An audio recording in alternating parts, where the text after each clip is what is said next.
You could be the muse to my passion. We can make love like an act of God. I just match my words to my actions. Magic in my life's everlasting. I say I could have the world or be with any girl, but something about your style makes me wanna man up. We should fill our cups, catch a flick and do some stuff. I used to wanna stand, but with you that's not enough. I don't wanna front, I just wanna see you. Please give me a sign, yeah. Please give me a sign if you wanna come. Please give me a sign, yeah. I don't wanna front, I just wanna see you. Please give me a sign if you wanna come.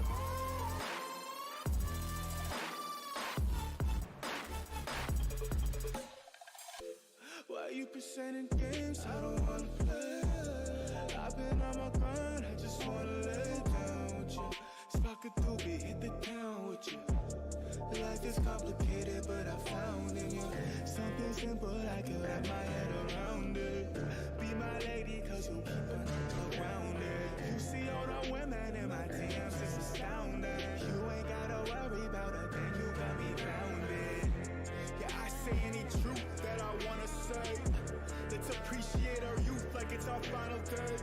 I'm the rarest in the deck, call me ace of spades. Life is anything we choose, and I would choose you, baby. I don't wanna front, I just wanna see you. Please give me a sign, yeah. Please give me a sign if you wanna come. Please give me a sign, yeah.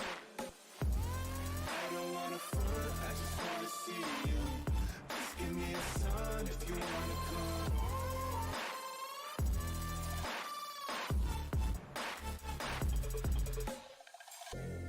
I don't wanna front, I just wanna see you.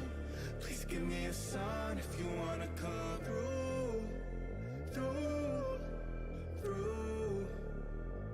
Oh yeah.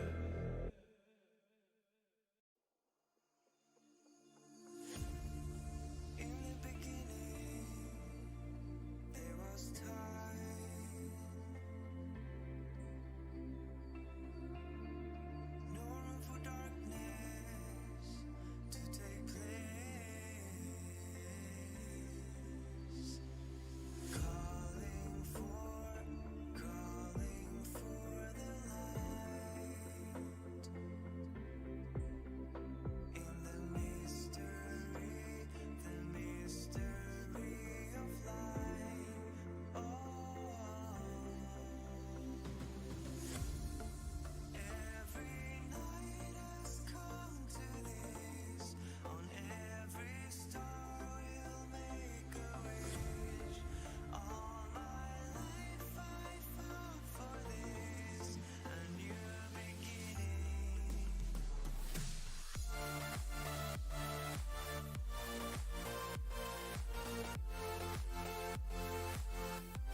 with their nails done now.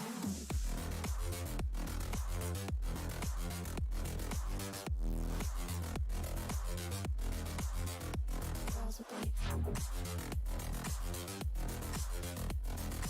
nails done. I like the girls with their nails done.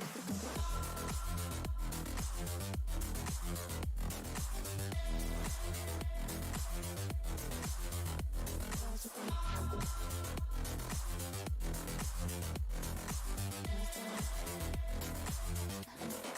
nails done.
Girls with their nails done now.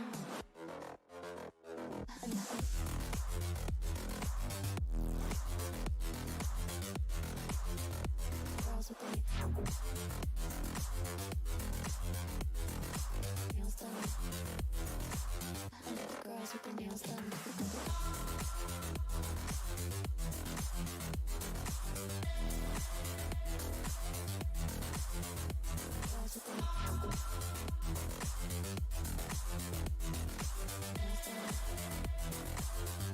Girls with their nails done.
It's all about humanity.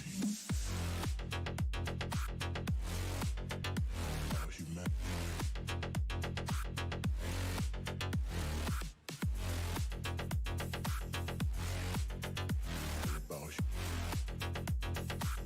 It's all about humanity. About humanity.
It's all about humanity. About humanity.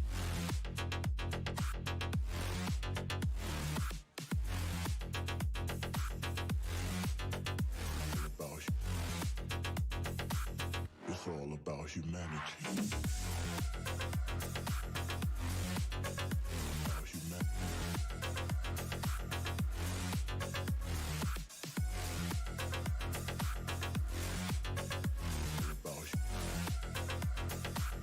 It's all about humanity.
Nice shot. Lock and load.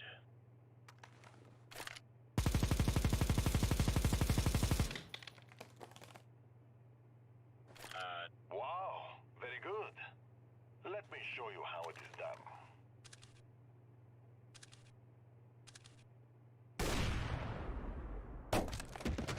Yeah, no.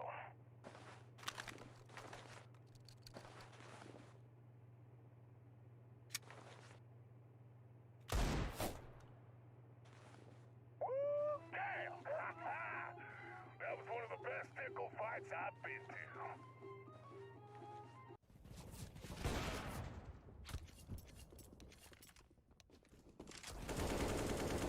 Welcome back, everybody, to day number 4 here for the playoffs. We're into the semi-finals, and it's MiBR versus Gambit Youngsters kicking off the action. I'm really excited about this one. I think we've got a great semi-final on the cards.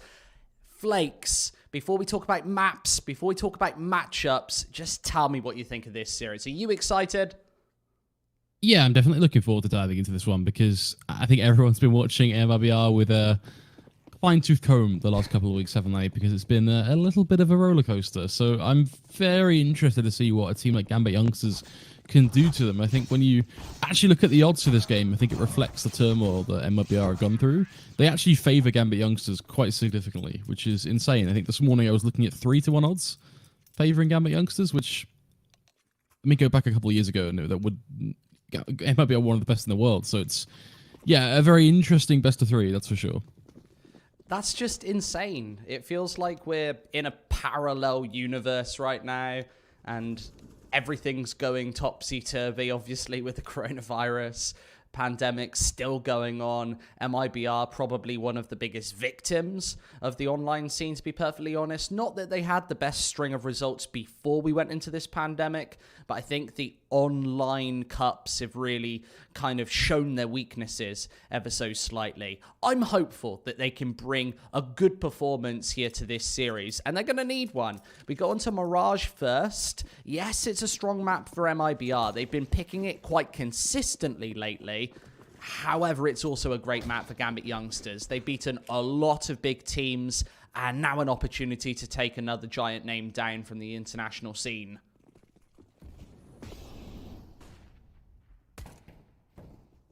See how they can start things off. It's going to be Hobbit tapping away from CT, trying to see if he can make the best of things here as the push does come through. Fur and Axel both to find a pick apiece. The bomb will find its way down. MiBR in a relatively good spot here. Just need to hold on to jungle control now and also ensure that CT doesn't become too big of a problem. That's going to be Fallen's responsibility. Falling in jungle, though, far from ideal. Does put more pressure on Taco.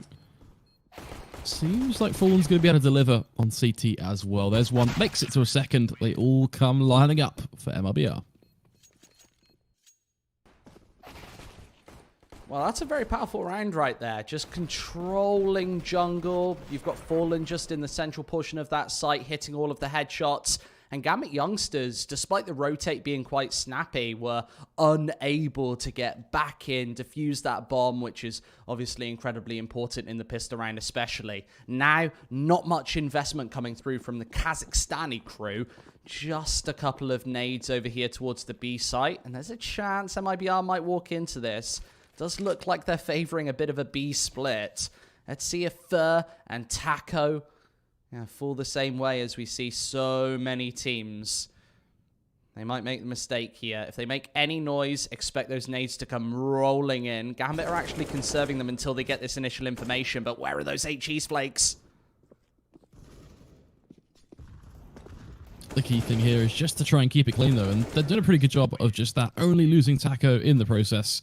All things considered, that's gone pretty well. Yeah, that's a powerful round. Just B split, unarmored opponents, very simple stuff. 2-0 for MiBR as we get into the rifle rounds. Maybe not this time, but certainly in round number 4. And it's going to be a fairly healthy buy for Gambit Yongsters if they decide to save this one. They'll have the AWP on Shiro if they want it. Maybe even a double AWP setup. We usually see Gambit Yongsters just rocking single AWPs. You can really rely on Shiro with that AWP. Lots of fanfare around him recently in the last couple of weeks, to be perfectly honest. On Reddit, on HLTV, on all those forums. Lots of opinions floating around, of course. And Shiro's been a very consistent member. I think out of the last 25 series he's played, he's went positive in every single one, apart from just one series against Existence. That was a little bit of a weird, wacky series for Gambit Yongsters. But 24 out of 25 series being rocking a positive rating is certainly not bad whatsoever. Nothing to be sniffed at. I'm sure pretty much any player in the international scene would probably swap their stats if they could. He just seems like a very talented player.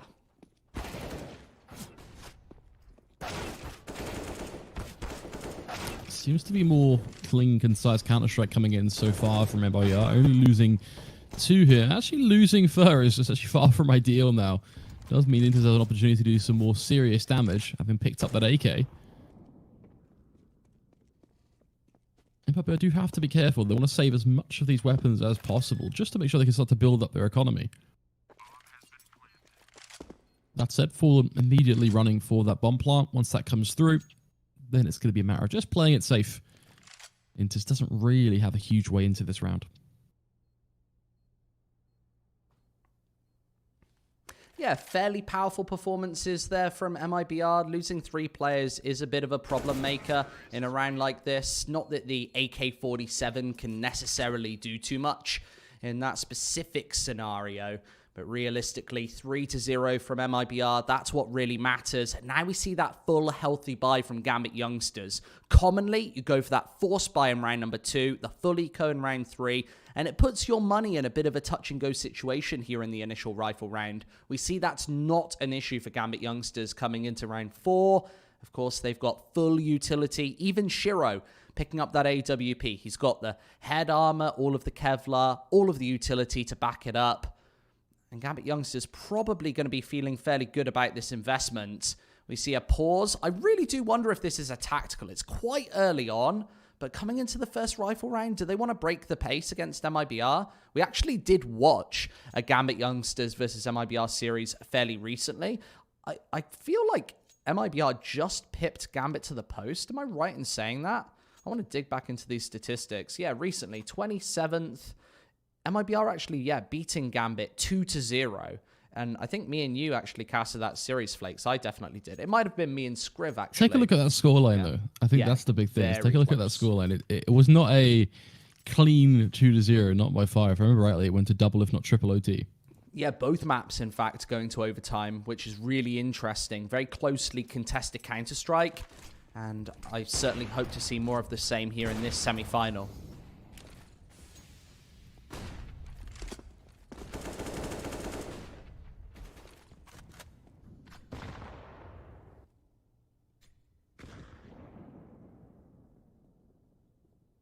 This is very standard from MiBR. Just hitting this 2-1-2 setup on this T side, gaining the map control, trying to find the mistake for Gambit Youngsters if anybody maybe over-aggresses.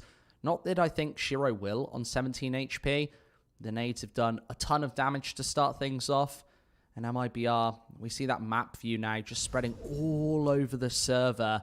Looks like this might be an A play, but with KNG moving the bomb back towards T-spawn and away from this A site, I'm really not too sure anymore. This could be realistically either option. Just mid-control here from MiBR. Obviously, with 4 players towards the middle of the map, they can split towards either site.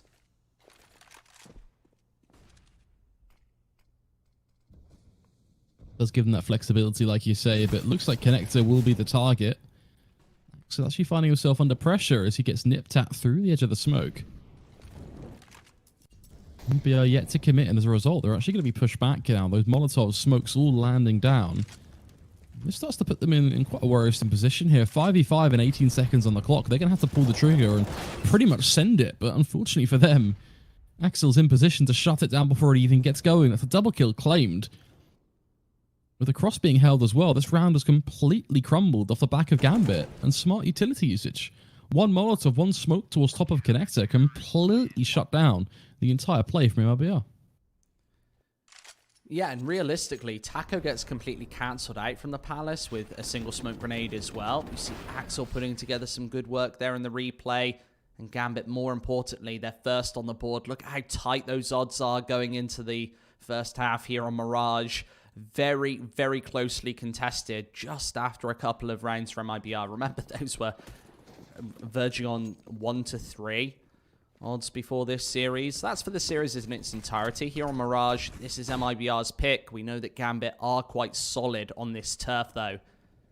Definitely polarizes those odds ever so slightly. Shiro getting aggressive, and he does only take 1 for his troubles. That's a lovely double peek from MiBR to catch off the AWP.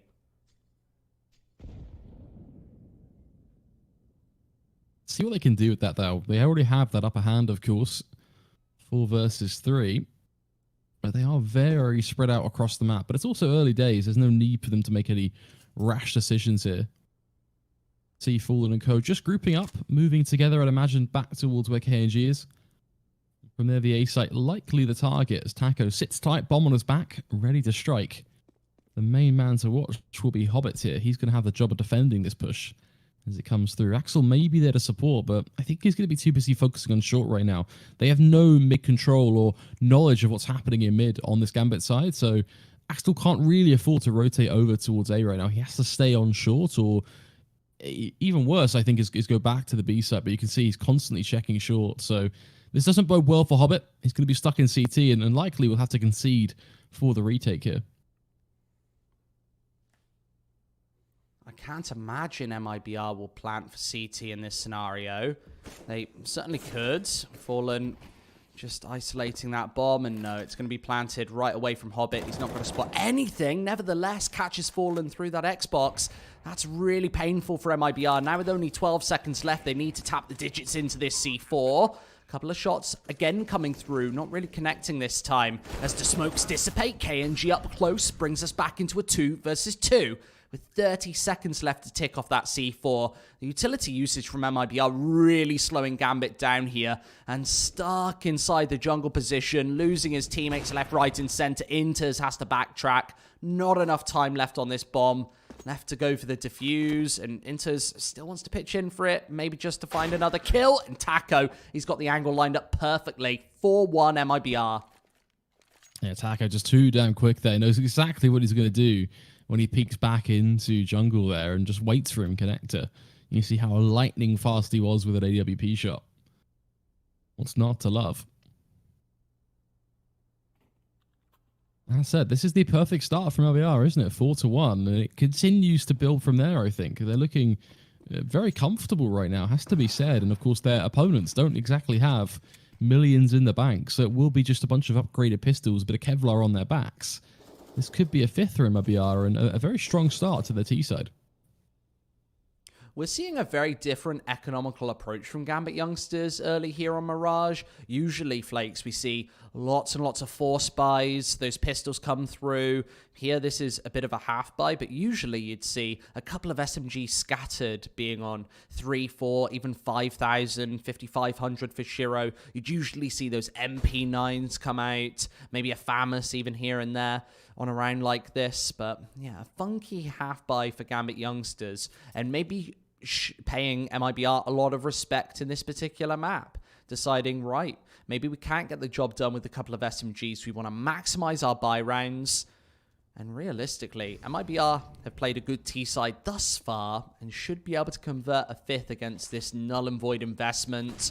The B site has been completely left alone with lots of A control taken, but MiBR aren't going to walk into this one. They'll probably easily get the bomb down towards B, and Axel has no idea. They're creeping and crawling their way through. That's the contact play, and the C4 can very easily go down, only contending with one deagle.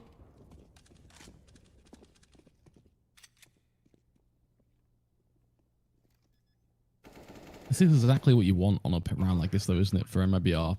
Free bomb plant, nothing real major going on. Not lost a single player.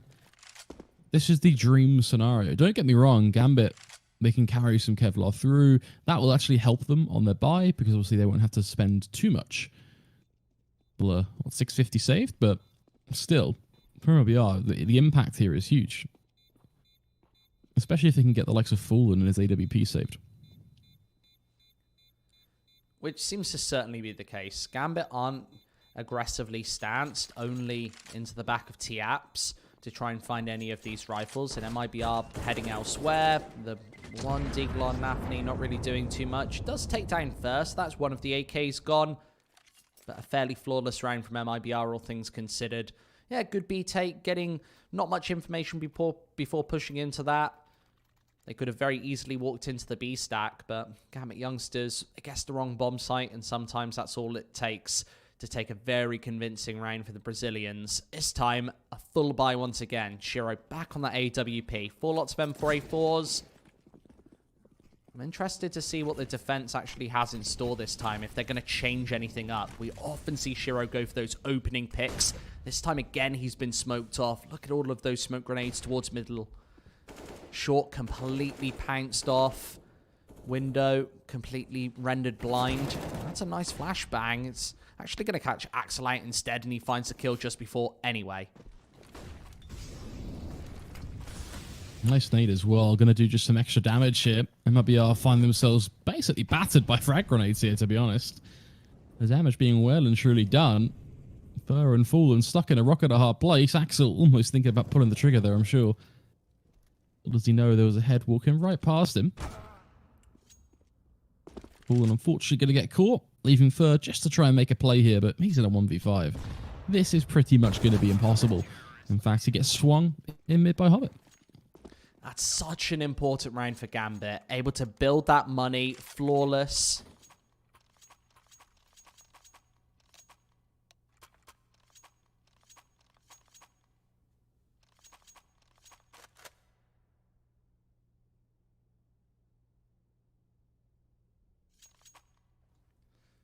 And just the ability to build that money up going into round number 8. We see the pause come through just before. This has been quite a disciplined map for both teams. We've not seen too much flashy or crazy Counter-Strike. Maybe one of the first disciplined matchups we've seen all tournament. And here in the semifinals, this is where the lion's share of that cash is up for grabs. The biggest pay jump coming right now, of course, if you go out in 3rd to 4th place, you take home $3,750, an okay payday.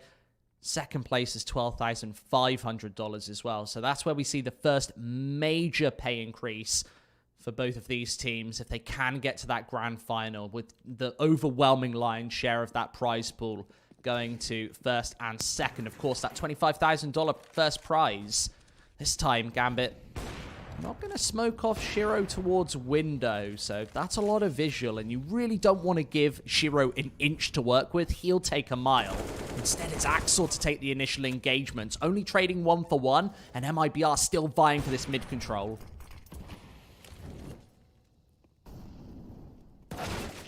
Be very careful here how you play Connector, especially when you're a one-man army. He does make it work, though. Takes down Afani. More to be done. This Hobbit is ready and waiting, trying to take this fight from Triple Box. But if they play this correctly, maybe I could just crunch on him from all angles. After all, they have presence in Connector and from ramp. Fortunately, they're doing it in a very one-by-one sort of fashion. In fact, choosing to abandon A, but for a reason that makes sense. Fallen's going to be coming. Boys, the B site is empty. Let's do it. With Taco getting a huge kill as well on A, that's only going to cement to Gambit that it's going to be that A play. Shiro, he's got some second thoughts, which I imagine will come from Inters, who's top mid. Now, will Taco be checking for this? It seems like he will, but I was about to say he doesn't have the firepower, but clearly he does. Fallen as well. One league Shiro out the server. And that, folks, is Brazilian Counter-Strike right there. Absolutely love it. Supreme aim. It's just straight firepower from MiBR, isn't it, that gets that round done? That is absolutely class.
See, KNG might actually get himself up into window here, so he could be ready to cause some shenanigans. As I don't know if Defani's quite clocked on to the potential that could happen. Clearly aware, he's actually monitoring it just as that smoke begins to fade.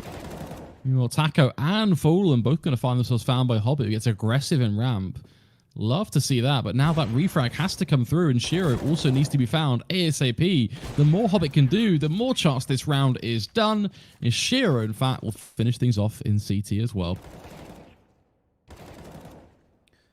Yeah, powerful round once again from Gambit Yongsters, just having all of the building blocks in place on this A site to get the job done, and it's Shiro once again providing maybe not the flashiest frags, but those consistent kills to stop and halt that aggression from MiBR, who have been far more consistent towards this B bomb site, maybe being scared away from A by that AWP of Shiro. And if I was MiBR, if I was KNG making the calls right now, I'd probably be trying to avoid Shiro at all costs. Realistically, he's the player to really watch out for on this Gambit side. If he has a big series against MiBR today, he did last time, remember. I think in those two maps, yes, it did go to a couple of overtimes. Shiro found 75 kills. Really impressive stuff. And they still weren't able to take the series, Flakes. That's maybe a bit of a stumbling block here. They need to come in with that firepower, and I think that's why with Hobbit now thrown into the mix, we're seeing a different system in place. A much more disciplined Gambit Youngsters side. That is quite the headshot.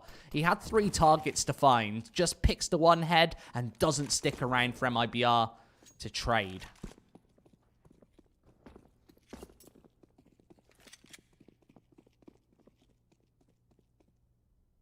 Tough point in the game here from MiBR, to be honest, because the rounds that they have struggled in have been very costly. Really just battering their own economy, unfortunately.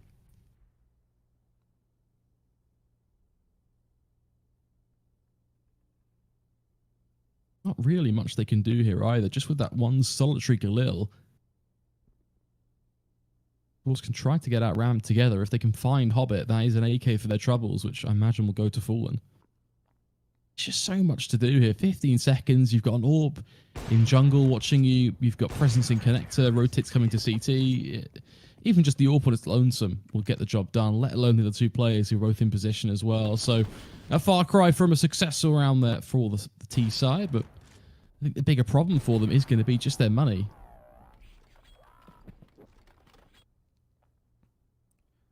Yeah, the lack of utility once again really stumbling MiBR before they can get any bomb plant on A. Maybe even one smoke could have probably done the trick against Nafni's AWP. And Gambit Youngsters do salvage an easy fourth. We see a really sketchy buy come out from MiBR here in round number 11. Whereas Gambit, they've been saving quite a lot. MiBR decide they don't need to. They're confident playing into this one with just a 2 AK-47 single Galil, the Deagle and Scout. Not really the best of buys as they will head into A. So far, so good. They've got full site control, but again, that lack of smoke in CT right now gonna cause them problems as Hobbit is there just peppering bullets down at them. Finally, he'll be taken down, but he bought enough time for reinforcements to arrive in the form of Shiro, who's going to be looking to curve one or two of those AWP shots around. Then he's second now, and he's found the most important one of them all. The guy with the bomb on his back. From there, it pretty much all goes downhill now. This is a very tough round for MiBR to connect. They've realistically need KNG to roll in and pretty much find both Inters and Nafani here. Now, he's got the position so far. Kill number one in the bag. Inter's going to find himself actually mollied off. Looks towards short, but unfortunately, Axel just beats him out within the nick of HP. 7 HP, all he's got left, but still enough to keep him standing as Gambit once again close out another round. Yeah, that's the key kill onto KNG. As soon as he falls, it means Fallen's job from Palace is practically impossible with only a Scout in play. And those odds flakes, the bettors really can't make their mind up going into round number 12. Literally dead even between these two teams. And realistically, that could be the case from start to finish in this particular matchup. It's definitely been pretty close, but Gambit Youngsters, they've been asserting some control on this CT side. They finally built their money up to an acceptable stance. Shiro, $5,000. Inter's up to 6. Axel, very similar. And for MiBR, they just don't have the money to work with. They go for that really janky buy there in round number 11, and they're unable to make it work for the first time. Now we see the unarmored pistols. A massive opportunity for Gambit to draw the scoreline level 6-6. And Hobbit absolutely reads this buy perfectly. Picks up the SMG, wants to farm some bonus cash. He's one of the players without as much money in the bank for Gambit. So if MiBR actually walk into his SMG here, this could be a real problem maker for the MiBR money situation. They really want to keep the Gambit Youngsters economy honest and not doing too much damage in each and every one of these rounds. Gambit consistently surviving with 3 or 4 alive, giving MiBR real problems going into the last couple of rounds of this first half. Realistically, I don't think they'll be able to put into place any sort of eco, no more freebies for MiBR. I think all of these final rounds will probably be rifle situations unless they can do something miraculous with the pistols right here, which will just very easily be shut away. Maybe even a flawless round for Gambit. Yeah, that's the case. Gambit really have done what MiBR unfortunately failed to do very early in this game. We talked about MiBR having that crucial round. I want to say it was round 6, where they saved all 5 players with the rifles and with the AWP as well on the back of Fallen. Unfortunately, they lost the immediate round that followed, and then Famous has ground out from there. In comparison, Gambit have been able to build up their money. Now they're at a point where they've got $8,000 practically on Axel and 8.6 on Inters, 7.6 on Shiro. The money there for Gambit is just, it's all over the place, and it's in a really good place. So That's going to be a huge boon for the CT side. He gives them more than enough to close out this half. Whereas in comparison to MiBR, it's a lot more scrappy. You can see they have to spend every dollar and cent into this round to make it stick. And they're pretty much praying that this B split actually pays some dividends. Unfortunately, there's the split part of it isn't really there. There's no short presence, and as a result, Axel, he just starts to run them down, supported by Shiro's AWP as well. And it just all goes awry. MiBR left with one man standing, and he drops like a fly. Yeah, the change of pace once again coming through from Gambit Youngsters. You see this very sturdy, solid B hold. Axel just really railing in all of the shots. Very powerful stuff. And 7-6, that's the advantage here going into the final couple of rounds of this half. Gambit Youngsters have actually been pretty decent so far on the CT side. A couple of stumbling blocks in the first couple of rounds, but really stabilizing things. Shiro's AWP has been a massive factor. I haven't seen his actual kills, but 1.5 KD, pretty good. Fairly decent, and now MiBR still on pistols once again. It's those Deagles coming through, just a couple of Tech 9s on TRK and Taco, and they'll be easily dispatched of by that mid presence from Gambit Youngsters. This B site now closed for business, and I don't think there's even the opportunity for a bomb plant here. They're trying to take it through, but instead, gunning for these frags instead.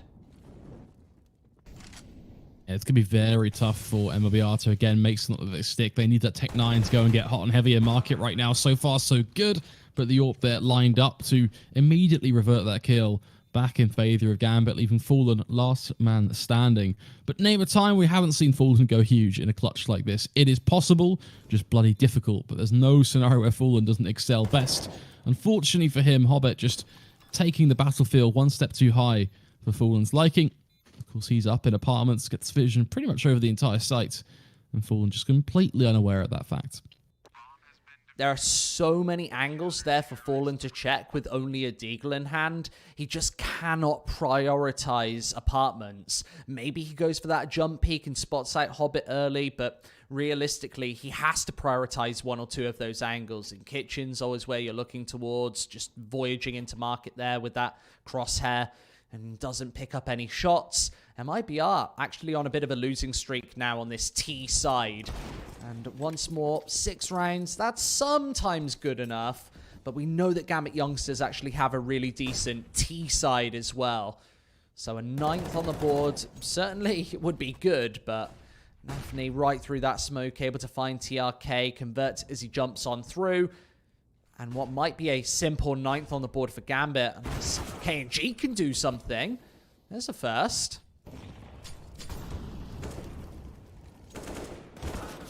I love these mollies from Gambit again, just really pushing MiBR back so that when they do have to make these plays, they're very segmented, right? You've got kind of the push coming in from Connector while your teammates stuck in Palace can't really do anything. So very nice way to break up the C side. Fallen able to curve a shot back on Axel on the top mid, though, does mean that we do go even. You can see Nafani going hunting, but Fallen wants nothing to do with this at all. Just going to completely rotate back towards the side. But I think Nafani might have just heard him. Yeah, that information seems to be granted, and you can see Gambit Youngsters just rotating their way through to this A site. And that's before this Palace push comes in. Taco's already got himself down under dark, watching that CT angle, but there's nobody coming from this side of the map. Instead, Nafani is watching for this cross. If anybody jumps over to Xbox, there's every opportunity that he actually gets all of this information, and Gambit know exactly what's going on right now. He'll watch. I don't think he actually gets any info. Instead, spots out the shoulder, and now Fallen maybe just has to get the C4 away. Taco on defensive duties as the nade rolls in. When Nafani can begin to strike, though, Fallen focused on one area.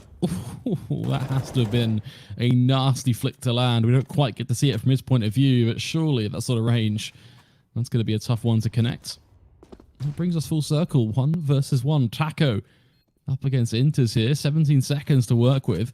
Smoke can go down on the bomb, which is going to make life a little more difficult for Taco here as Inters immediately gets on it just to apply some extra squeeze into the round. Those bullets come through, and at that point, once those traces are appearing, pretty much an easy deal for Inters to shut down. Unfortunately, he's just going to nick through with that defuse.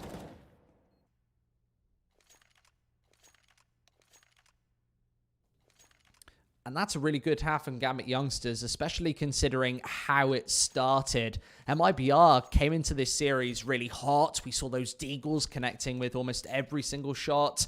And then a chain of 7 in a row to finish off the half. 1 just before that. And Gambit Youngsters able to get onto that magical 9, 1 away from double digits, where I think they hold the slight advantage going onto their T side. We've seen a couple of really shaky CT sides from MiBR recently. It's usually been those T sides, which are a little more rock solid, where they contend with a little bit of speed. I feel like when they start on the CT side, they get that benchmark number of rounds that they know they need. They like to close out on T. Every team realistically does. It's where you can dictate the pace. You know exactly how many rounds you need. So when those saves realistically need to come through. When you start on your T side, especially on a map like Mirage, you have no idea kind of what you're going for. You know in the back of your mind that you're going maybe for 7, 8 rounds, just as many as possible. But it's that benchmark to be set by MiBR. And only 6... I really don't know if that's good enough. I think the pistol round's going to be massively important here. Let's see what the investment looks like. 4 sets of Kevlar. Does Fallen pick up a defuse kit? No, he doesn't. Instead, the dual Berettas. We've seen him use these guns a lot recently, along with that single smoke grenade. So no kit for MiBR. Makes an A retake a lot harder than before. And almost negates the factor of having a smoke in hand. Usually, you want to use it, smoke off that bomb, get the defuse in sooner rather than later. Nevertheless, Gambit just posturing for these opening frags. Split all over the map. No aggressive stance from MiBR, though, before these pushes come in. I was really surprised at the lack of the kit, given that it's still looking very passive over on the A site as well. You've got that one player playing very far forward, but apart from that, everyone else is still back in CT, which still prompts me to believe that this is going to be one of those retake setups. And without that kit, like you say, the pressure really going to kick in for MiBR. So a tough pistol round for them to make stick, I believe, but only time will tell. Gambit lining up in full to throw the utility out ramp to try and bait those extra rotations through. That's where Inters and Co will begin to take that fight, met by Julies, of course. But the real play is towards B, and well, this fake has worked out wonderfully. The only player right now that can see it is Taco. Yet to take even a single shot in the end. First starts to respond from Market, but is it too little too late? That is the question. They're on the site itself. Tiok finds Hobbit. I think the man advantage for MiBR might be a little too much to handle now for Gambit. Axel at least connects with 1. That's Fur out of the equation. Taco falling completely silent towards the middle of the map. He's no longer a factor, an issue towards short. Instead, KNG from Apartments coming in from behind. They need to dispatch of him incredibly quickly, and Shiro does. Now a 1 versus 3. The Glock in hand, and MiBR creep closer, tap that bomb. They're trying to get the information, and TRK executes him perfectly. That's a 7th round. We talked about the issues of that retake setup without the defuse kit. But when you connect with all of the shots, that's exactly what happens. MiBR are on 7. They close this gap. And the opportunity to bring this scoreline back a little bit more. That's both pistols for the Brazilians here in this opening map of the day. Bit of an issue for Gambit Youngsters, to be perfectly honest. I'd like to see them eat just the single eco. There is an open door to go for some Galils, body armor, maybe a couple of upgraded Deagle armor setups. But realistically, they've been pretty much ecoing every time they get the chance. So here, they'll go for the full buy in round number 18, and we'll see pistols this time.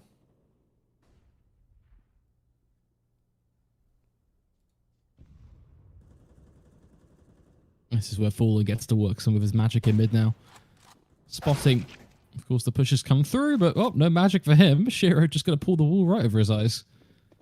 Look at that. Shiro's so outrageous.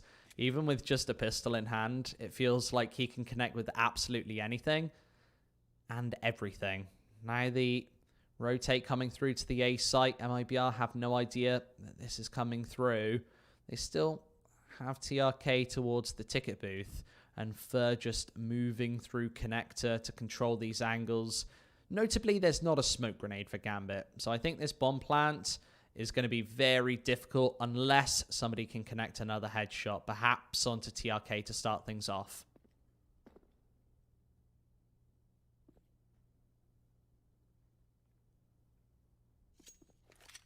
Curious to see if more can be found, though, from these pistols. You never know. A couple more 1Ds and anything's possible. Sure, we're going to try and prove that point. As there's 1 and 2. Hobbit with another as well. Does leave Taco all on his lonesome with 2 players to find him. Of course, still just these pistols in play, but Squid, you just never know what could happen. 1 deagle shot and this is done. Gambit will have ecoed MiBR.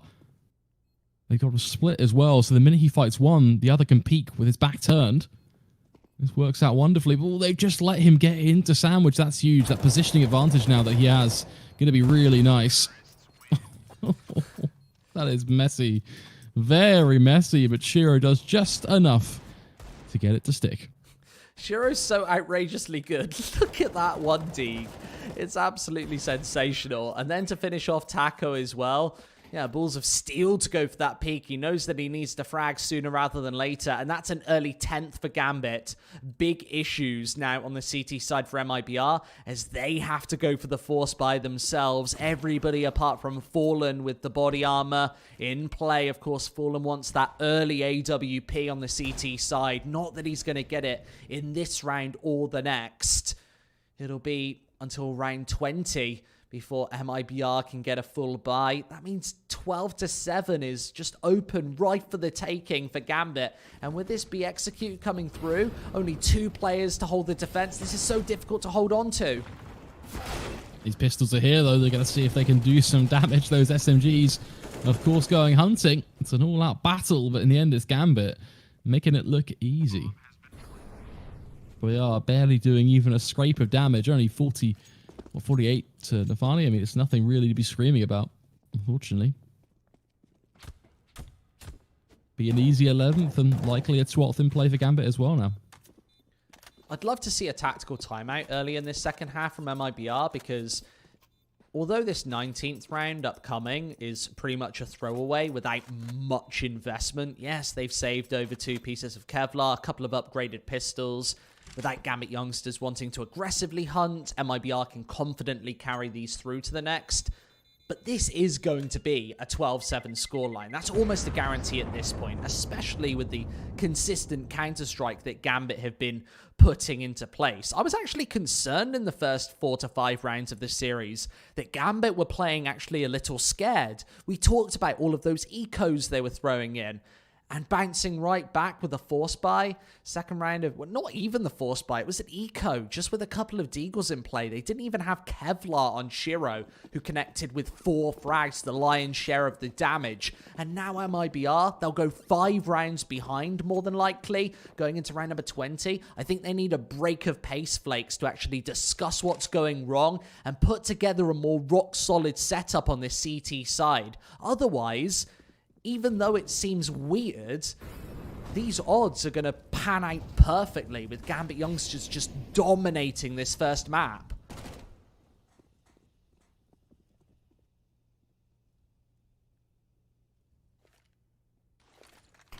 This is definitely an odd scenario. It's really...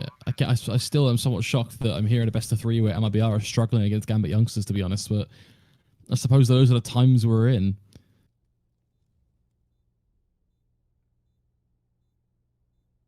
Unfortunately, the reality is, like you say, though, Gambit should be able to find themselves the easy 12th hit. Nothing really MiBR can do to block this. And from there, 1 buy round's gone wrong, and exactly like you say, it becomes a relatively easy map for Gambit to close out.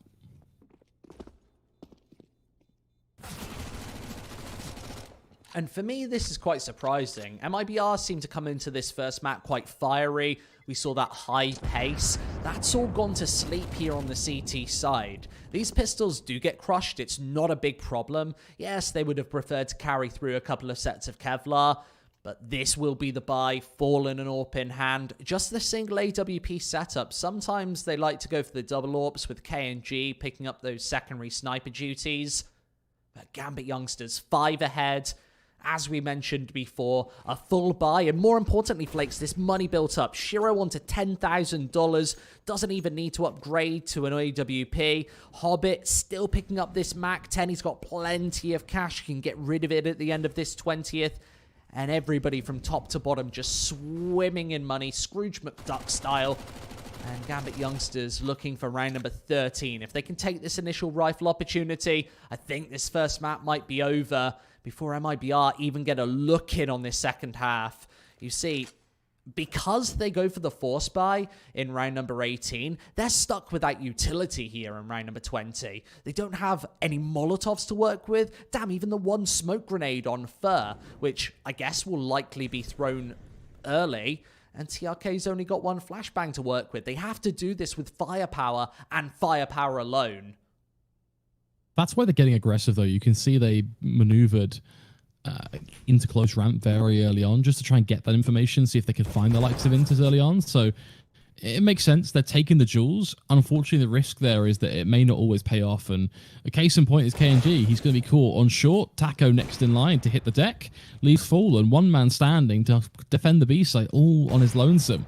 Now, this is Fallen we're talking about here, so he's going to get the job done so far. 2 kills in the bag. Looking for a third as well. Was using that AWP, so can be overwhelmed in market if he's not careful. But the lack of smokes here from Gambit is actually what's going to haunt them. They can't smoke him off. What they can do is have Hobbit flanking from the side. That will clear him off. And from there, ooh, a painful frag grenade. And the kill to follow as well. Look at that from Axel. Absolutely class.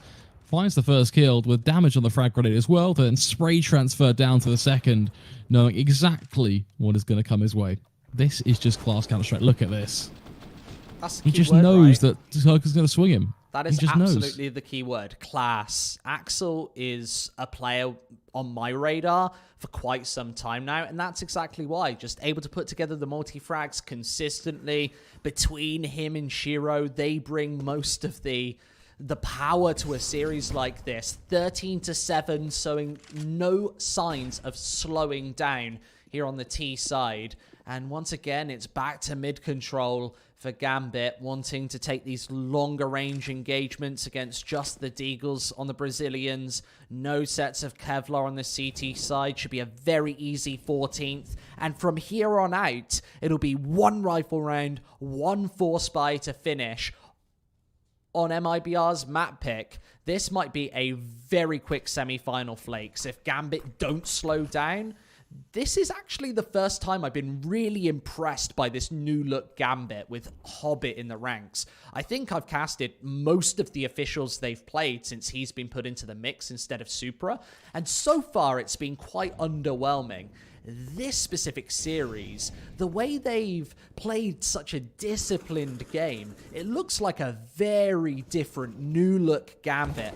And surely, while they're just success left, right, and center, remember, before taking Supra out of the lineup and popping him on the bench, Gambit Youngsters were pretty much winning everything in this online scene. And then they make the change. They quit while they're ahead. That's really weird. They obviously know something that we don't. And realistically, it's that experience, I think it's the Hobbit edition, isn't it? It's that experience. It makes sense. It does make complete sense picking up Hobbit because he adds just a little bit of caliber to the roster that over time can bring players like Shiro out to hopefully be the player he could be in the future. And these young guns are really talented. They need a bit of coaching. They need someone who can shape them as they progress in their career. And Hobbit has that experience, that caliber to be able to do that for him. So it's a key part of the roster. It either has to come from within the team or it has to come from the coach. And I think in this case, they're hitting it from both angles. So it's a win-win really here for Gambit Youngsters. And again, the point of these teams, especially when you're looking at a team like Gambit Youngsters or even like the AGF lineups that we casted yesterday, these are teams that are not, although official academies, they are with the goal of developing players. You know, Cristal is on the development squad for North. Shiro is a player that is going to be targeting a top 20 team one day. That's going to be his objective. So developing these players is by far one of the key things to think about when you're building these teams. Finally, a change of pace from MiBR. They can now afford the double AWP setup. You see K&G taking up that second sniper rifle. And a bit of aggression once again. TRK only trades 1 for 1, and then there's Fallen to bounce right back with the second. Gambit held at the door from the first time from this A bomb site. A little bit of mid-control from Axel. And of course, the economy won't be shaken whatsoever by losing just 1 round here. But this is certainly not in the bag yet for MiBR. Still a 4 versus 3. And Gambit Youngsters do want to go elsewhere. Maybe just bringing this bomb towards the middle of the map to rejoin Axel. Maybe even to just challenge that solo AWP upon B. Now Taco rejoining the forces. No mid-control once again from MiBR though. This gives away a lot of map control if Gambit want to take it. I don't know if they do. Of course, Axel's just watching the angle. Just waiting for a mistake, but it's not coming in. MiBR just turtling down onto both of these bomb sites, especially B, where they've got this very tight defense.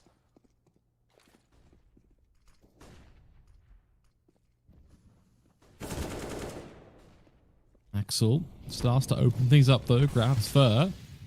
I'll just set things up there. The B site is going to be the harder of the two to take, but I think the key thing here is going to be to deal with this AWP as Inter's takes the jewel. There's one, and the minute Taco falls, K&G is just next in line. That is very unfortunate. Really just the main crack in the setup there for MiBR with those two positions is you're relying on that rifle to be able to hold that pillar. Unfortunately, in this case, fell short in the face-to-face brawl, and that leaves MiBR having to save, and Gambit Youngsters taking their first map point of this best of 3. Wow, and it's quite a powerful scoreline, isn't it, Flakes? 15-7, 8 opportunities to finish. And this will be a prime position just to take it over the top in this series. Fallen, he carries through the only rifle for MiBR. I guess Fur can actually invest into a secondary rifle here. But that might be all she wrote for the investment. I suppose it is max loss bonus for the Brazilians, so $3,400 in their pockets. But I suppose maybe Fur even whips out the double AWP setup, gives that one over to K&G, and they play elsewhere with maybe a couple of SMGs. Let's see what they decide to go for this time. Fallen actually giving over the sniper rifle. That's something we saw from the MiBR setup on Vertigo the other day, which is actually where we're going next. This is interesting. No, it's actually the double AWPs. So just misjudged that slightly. Yeah, the double up makes more sense. I would be very shocked in a world where Fallen is giving up the AWP, especially on a map like Mirage. Going to be his old stomping ground. Okay, going to be good for 1, but unfortunately for him, immediately traded for... Now starting to think about how he can hold from top connector here, as they have no CT presence, which is a bit of a gap here for MiBR, to be honest. With no CT presence here from the Brazilians, this is an easy bomb plant if Gambit want it. I think they're gunning for an opening frag first, but Hobbit now tapping those digits in, now a time pressure applied. And what are the after plants going to look like for Gambit here? Just burrowing the way in, Fallen finds one in the meantime, and with these flashes coming over the top, Inters needs a little more and he's not going to find it. Instead, bites off a little more that he can chew, walks into the AWPs for K&G and Fallen to find 3 of those 5 players. Fur and TRK sweeping away the final 2. That's 8 for MiBR. They need 7 more to get this to OT. Those double AWPs actually pretty supreme there, has to be said, especially the close range ability of K&G.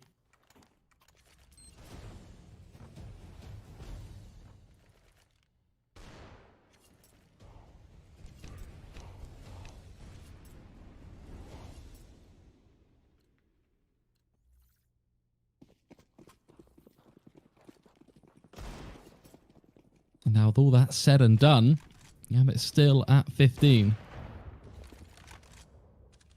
The thing here for MiBR, even with 2 good AWPs in play, just how consistent are they willing to be on the CT side? Well, they're going to have to be 100% consistent. They need 7 in a row. Needs to be flawless and faultless if they're going to get to overtime here. I almost cannot see it happening, especially with the money so built up from Gambit Youngsters.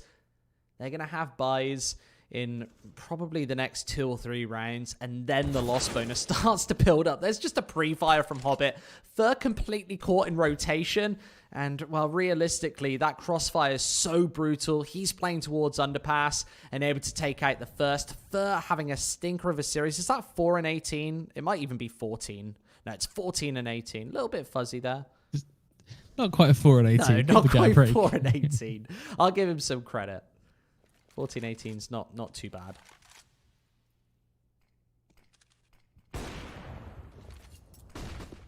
Well, now in position to do some damage actually in connector. Gambit going for something a little bit different here. The classic A split. One main area to keep an eye on though, folks, is actually behind this T side. Look towards ramp. Or in fact, Palace. It seems like that's where the flank is going to be. They're quite aware that's what's coming though. And will they have enough players surviving for him to really have an impact? Now it's already a 5-on-2. Hobbit aware of Taco's position. They'll find him, meaning that flank is the only player remaining. It's simply not going to be good enough.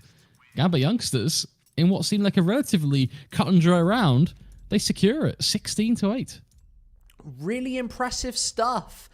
Very powerful first map, and it doesn't get much easier for MiBR here. We go on to Vertigo next. It's Gambit's map pick. A very shaky recent performance from MiBR on Vertigo, and we'll go straight to that second map after this break.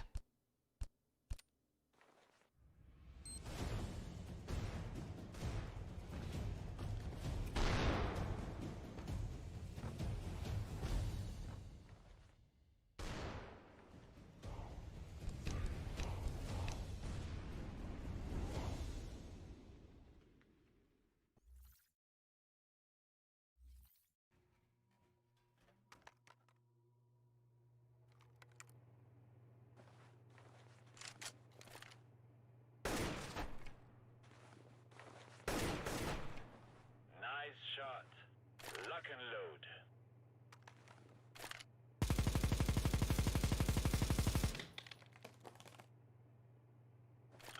Wow, very good. Let me show you how it is done.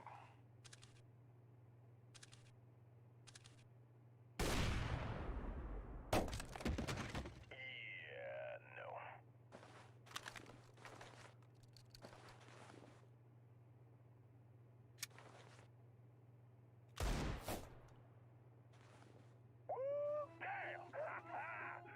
That was one of the best tickle fights I've been to.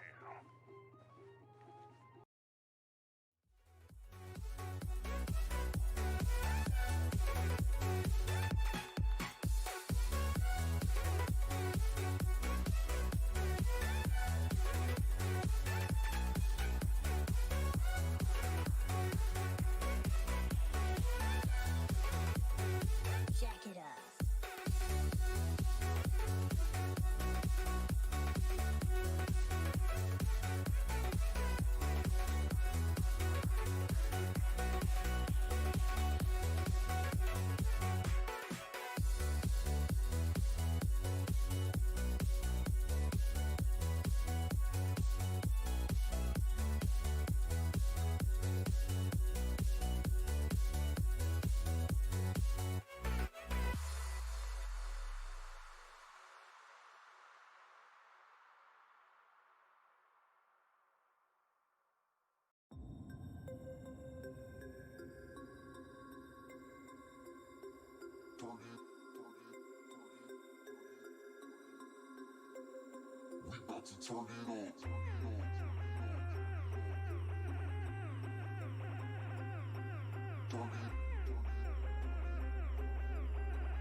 Brothers, my guys, know that they fly, know that they ride or die. I keep boys by my side, CJ Ike, now I gotta roll with ice. Cody's brothers, my guys, know that they fly, know that they ride or die. I keep boys by my side, CJ Ike, now I gotta roll with ice. Ride or die, ride or die, ride or die, ride or die, ride or die, ride or die, ride or die, ride or die. Cody's brothers, my guys, know that they fly, know that they ride or die. I keep boys by my side, CJ Ike, now I gotta ride or die.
Get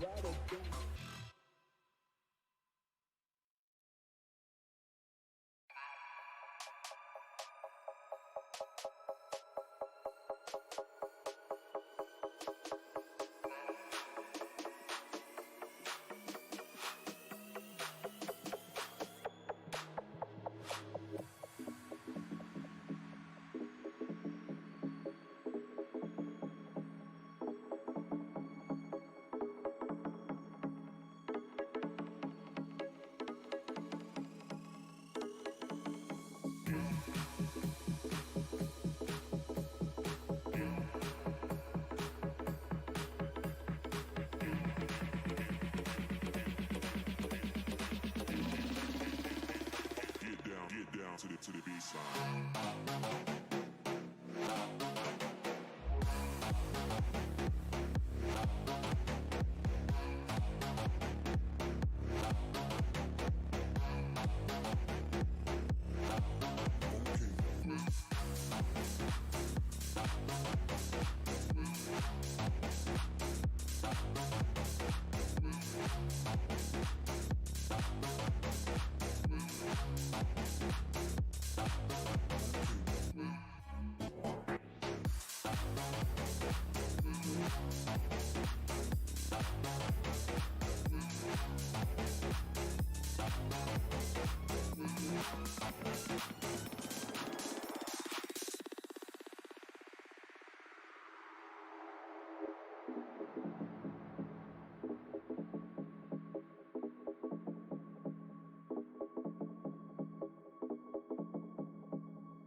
Get down to the bass line.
You know what time it is.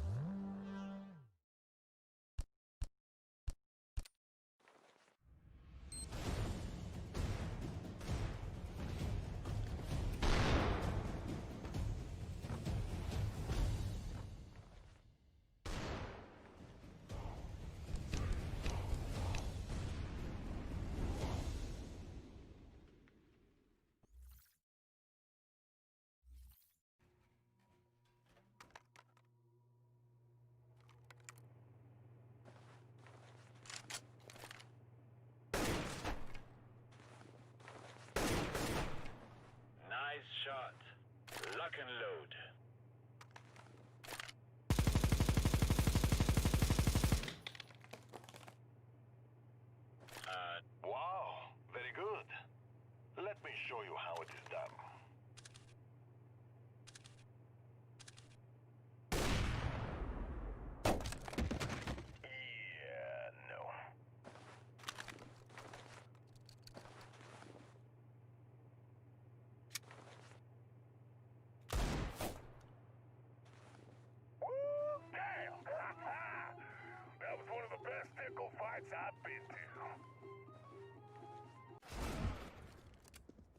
Welcome back, everybody. Second map coming up. It's Gambit's pick of Vertigo. And I've got to say, before we get into this one, a very powerful map. Good turf for them to actually start off their pursuit to try and get to another grand finals here for the Loot Bet Season 7. Remember, this Gambit, maybe not this Gambit roster, but this Gambit core actually did get to the last grand final. Me and you casted it, Flakes.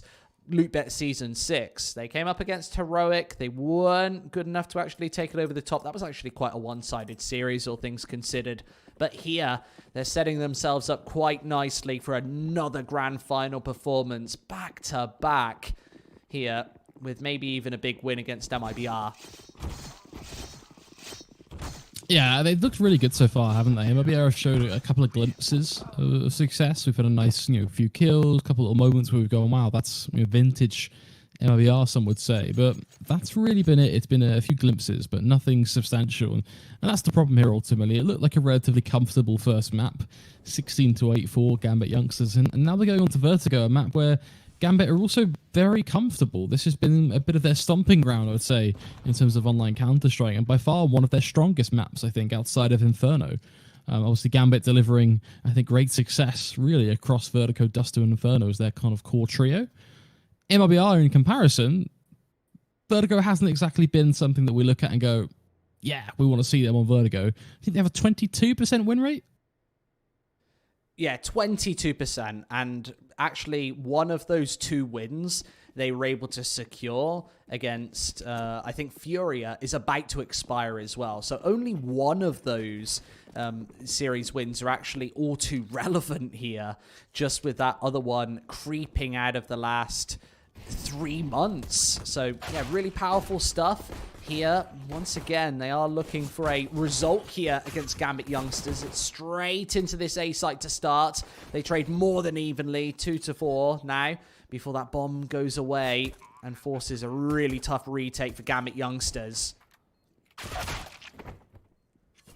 Wow. Yeah, this really hasn't been the greatest of starts, has it? We're just talking about how smooth it's been for Gambit, but that T-pistol was an absolute battering. MiBR making that one look very easy. Yeah, incredibly simple stuff. 1-0 on the board. You'll see MiBR consistently target, like many teams on the T side, that A bomb site. That A ramp fight is really important to actually win on both sides of the map as well. And you've always got a dilemma on the CT side. Do you play it massively aggressive? Do you maybe prompt the AWP to go for those initial shots? With Shiro right here playing in the server, I feel like he has to go for these openings right now. Gambit, this is one of their first forces of the series. It's not going to pay out for them, meaning this 4th round buy becomes a little more sketchy. That's actually one of the things I liked to see from them earlier on Mirage, actually going for the full save here in the 2nd round. Only a couple of pistols with no Kevlar, and just allowing Shiro onto that AWP early. One other factor, Flakes, is Shiro also invested into this 2nd round. Means he might not even get an AWP in hand going into round number 4.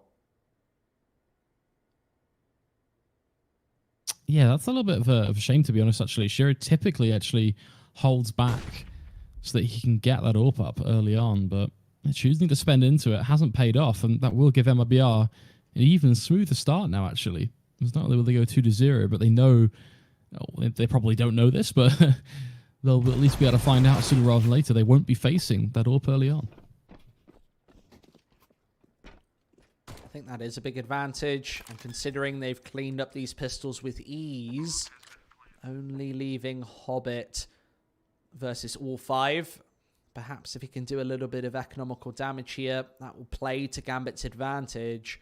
But with MiBR playing, quite the passive round right after this plant goes through, they'll probably survive with everybody in play, unless KNG voyages into this T-spawn area. It does look like Hobbit isn't watching out for this. This all comes down to timing, and KNG secures a flawless round for the Brazilians, 2-0. They'll be up against a null and void investment here in round number 3. Just USPSs, maybe a P250 here and there, but no body armor, more importantly. You see all of those wins on the board from Gambit Youngsters. 4 out of the last 5 series taken. It's not a similar result for MiBR. They've had, well, very public struggles in this online seen recently. Some of those wins for Gambit have been fairly unconvincing. That previous map of Mirage actually impressed me more than I think any of the other series we've seen them take recently. If they can continue that performance here onto Vertigo, then maybe a powerful performance. Notably, Flakes, MiBR have actually taken all 3 pistol rounds thus far in this series. If that continues, it gives you actually quite a big advantage chipping into things. Anyway, these pistols absolutely ripped apart. The stack being spotted by Fur, just sending that Mac 10 in first to gain that information. If they lose it, of course, it goes over to the unarmored Axel, where he shouldn't be able to do too much with it.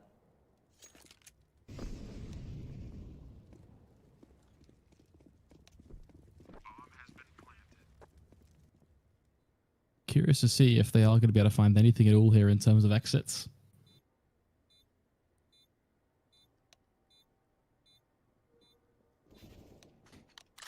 Like it's not going to be the case. KNG just going to gobble them up with the AK. And SMG praying for kills, but not to be. Can't really take that peek against KNG either. If you do, yeah, it's guaranteed death. Probably a little too ballsy.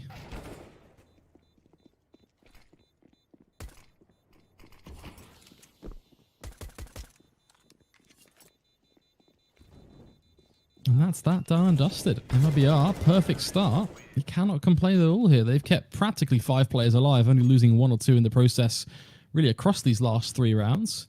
And as a result, their money is looking very tasty. I mean, look at that. We're in round 4 and KNG is 6.2k in the bank. Yeah, really healthy stuff early on for MiBR. Means back-to-back buys for them. More importantly, Shiro does get out that AWP here in this initial rifle round. It's a glass cannon without the body armor, just a flash and a smoke as the utility. Bit of a disadvantage going into this one, especially against the Galils. If he misses one shot, of course, I guess the aim punch takes him out anyway.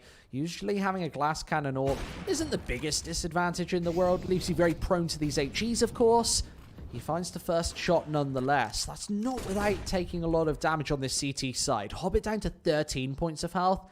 Nafani taken completely out of the equation. And in the 4 versus 4, Gambit Yongsters have to be very cautious about this B site defense. It's only Axel towards this side of the map. They often entrust him as the solo anchor on these bomb sites, but he will be challenged here. Now needs to radio in for reinforcements and instantly loses his head. This might just be the solid save from Gambit. I think it has to be. There's no way they can get back onto this site now, unfortunately. With Hobbit being 13 HP, you have to save. The weaponry is far more important. Downside here is that MiBR, again, are going to continue to save weaponry. And that's just going to become more and more a snowballing problem here on their T side if Gambit aren't careful.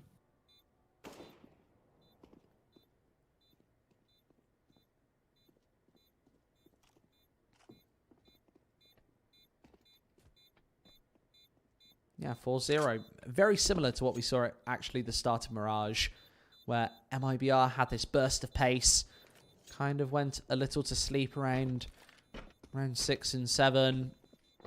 This time, 4-0, another opportunity to build up a big T side here.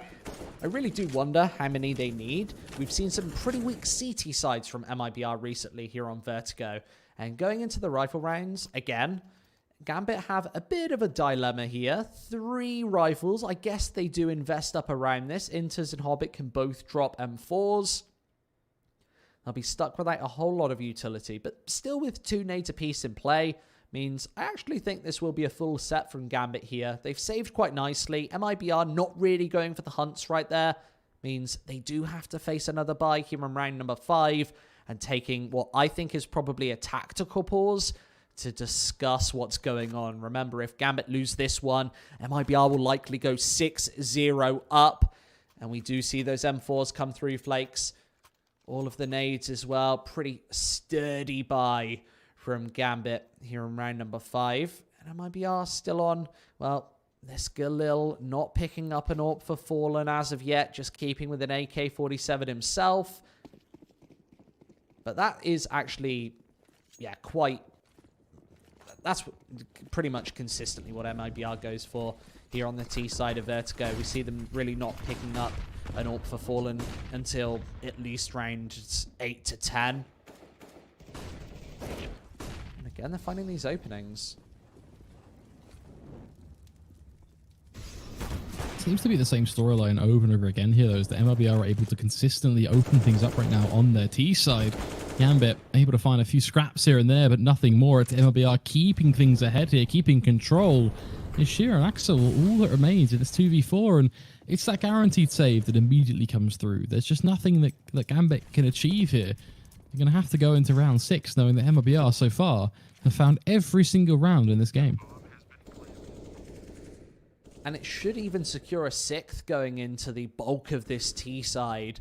That pace re-emerging once again from MiBR. Just fast, snappy stuff, especially from KNG, swinging through the smoke onto the A site, and TRK was right there to receive with a crossfire of their own. And Shiro's AWP has absolutely no effect, doesn't connect with the all-important shots. He'll be stuck with 1 of 2 rifles here for Gambit going into round number 6. I think they have to put maybe even Axel's M4 into a fairly aggressive position. They need to realistically save around this. Maybe even the half buy, considering this is max loss bonus. Just a couple of deagles perhaps with a bit of Kevlar. But just look at this aggressive stance from KNG. You almost found that first frag onto Inters just stolen away by the grenade.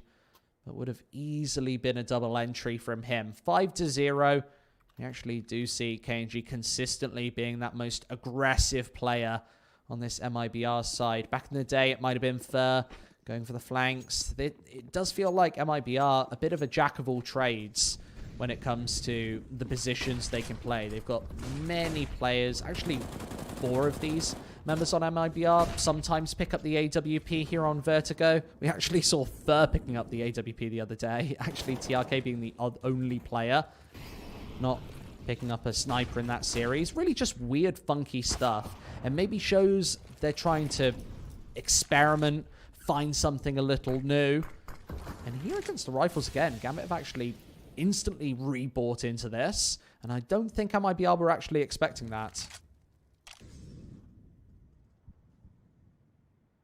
It definitely caught them by surprise, losing both Fur early on, but there's still so much to play through in this round. Curious to see if the aggression of Fallen bears any fruits here. Likewise, what's very interesting is that Taco out on the B side right now? Yeah, just one man trying to open things up on his lonesome. Doesn't work out at all. That's a little bit of a problem. Why are you leaving yourself on a 2v4 and you haven't really gained any ground on the A site either?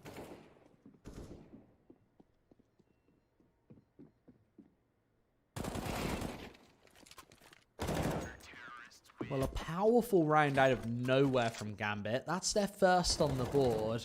And with a bit of a shaky buy, they came into it without a lot of utility to work with. They're able to salvage a couple of AK-47s for their troubles. We see the double AK setup come through here on round number 7. They, of course, haven't broken the MiBR bank. 5 in a row for the Brazilians, and really convincing rounds as well. You mentioned in those first trio, not actually dropping more than 1 or 2 members in any situation means their money is still built up. They'll have another buy behind them even if they lose this one, and that means constant pressure for Gambit. They have to hold up, and on this CT side of Vertigo, that's way easier said than done. At the 90-second mark, MiBR just boosting above these smokes to try and spot out perhaps Shiro's AWP, somebody getting aggressive beside the scaffolding. Instead, Gambit, it's more passive lines. They've got Shiro's all practically playing towards the middle of the map, not contesting the A site whatsoever. I like that Molotov from MiBR. Even the smoke from Gambit, just to leave it a little bit in contention and a bit of confusion there. Maybe Hobbit sat behind these sandbags, which he often does.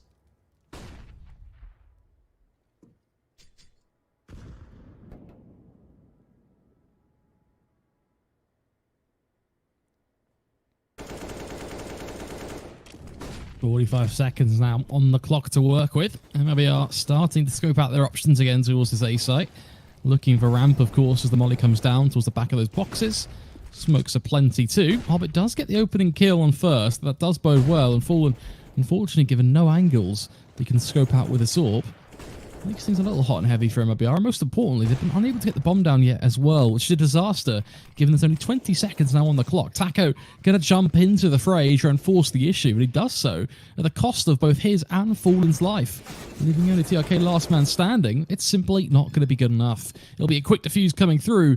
Gambit Youngsters started to link things back together now. 2-5.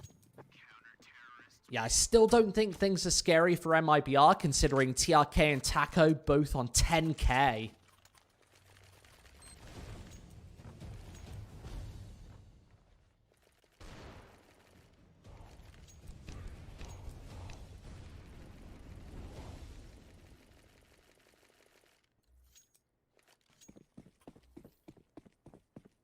And thus far, the money not really built up for Gambit.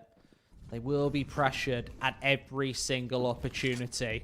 And as MiBR consistently lose rounds, that builds up this loss bonus, meaning that double-edged sword they should be able to invest into even more. Prioritizing the A site once again. And Hobbit, I really don't like this angle, but it works out. And there goes the nade. Oh, it does plenty of damage. And now with the bomb retrieved, MiBR pursuit onto the A site. Shearer in prime position to play Overwatch here as well. Let's see what he can do. Fallen v Shearer. Who wins on top? There's the answer. Shearer lines it up through the smoke, securing the kill as Inters then gets a little tetchy during the edge of that smoke. Doesn't bode too well for him. Those trades coming through thick and fast, but in the end it's the frag grenades that are doing the serious damage here, as it is Shearer and Axel still standing, trying desperately to find something through the edge of those smokes. 55 seconds in MiBR. They're just going to back away. Yeah, I think they want to bail to be here. They know that both of these Gambit members are towards the pointy letter. What MiBR doesn't know is those frag grenades actually landed perfectly. Both players sub 35 HP for Gambit. And maybe wanting to go for this rotation now. Unfortunately, MiBR can actually hear the footsteps over towards the middle of the map. So they should know this is actually an isolated site. Nobody here for Gambit. This cross can easily and simply come through without the presence of that AWP. And the C4 can go down once again. This should be pretty easy for MiBR to carry through, but that's a really bad plant spot for Fur. Not getting behind the boxes into the safe space, leaving Taco a 1 versus 2 to pull through.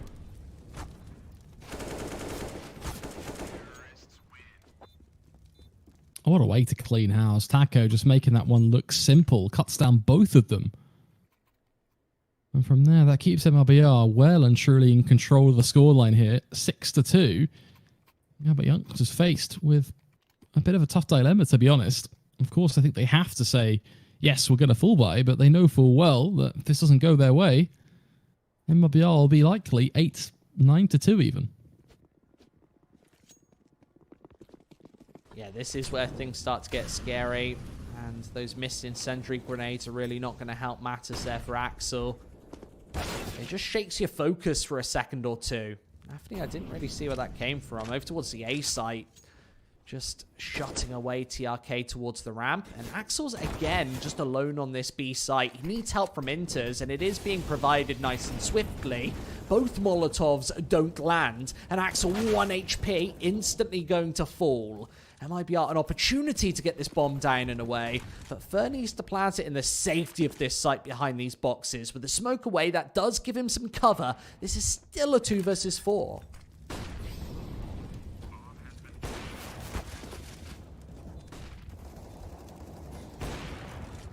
Just Fallen that remains is going to give it a bloody good go. He actually connects the no-scope there, just as a little fun tidbit. He connected that, which is insane, but still not going to survive, as is expected. It is a 1 versus 4 after all, so cannot get ahead of ourselves. It will be Gambit retaining a 3rd round here.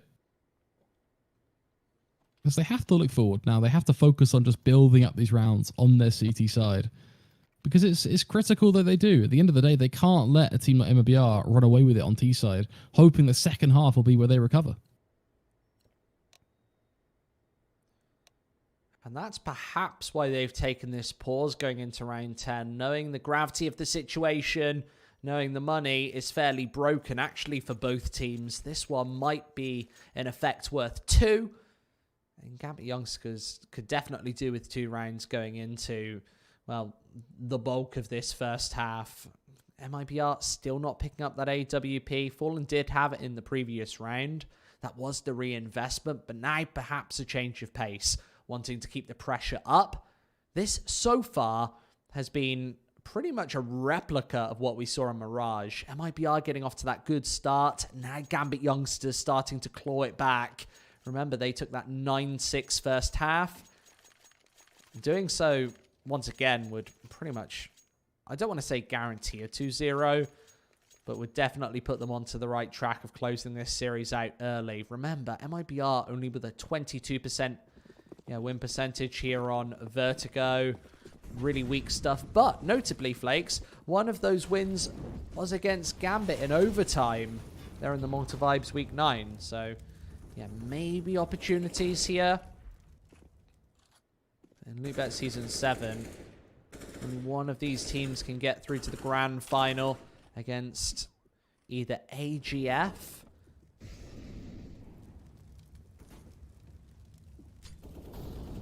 or, of course, well, I'm forgetting our other team. Who have we got coming out? Oh, Godsent. Of course it's Godsent, Flakes. Yeah, that's definitely going to be an interesting best of 3. I'm looking forward to that one, which is taking place shortly after this, of course. For now, though, we have to decide our first finalist, Gambit or MiBR, and it will come down to this best of 3.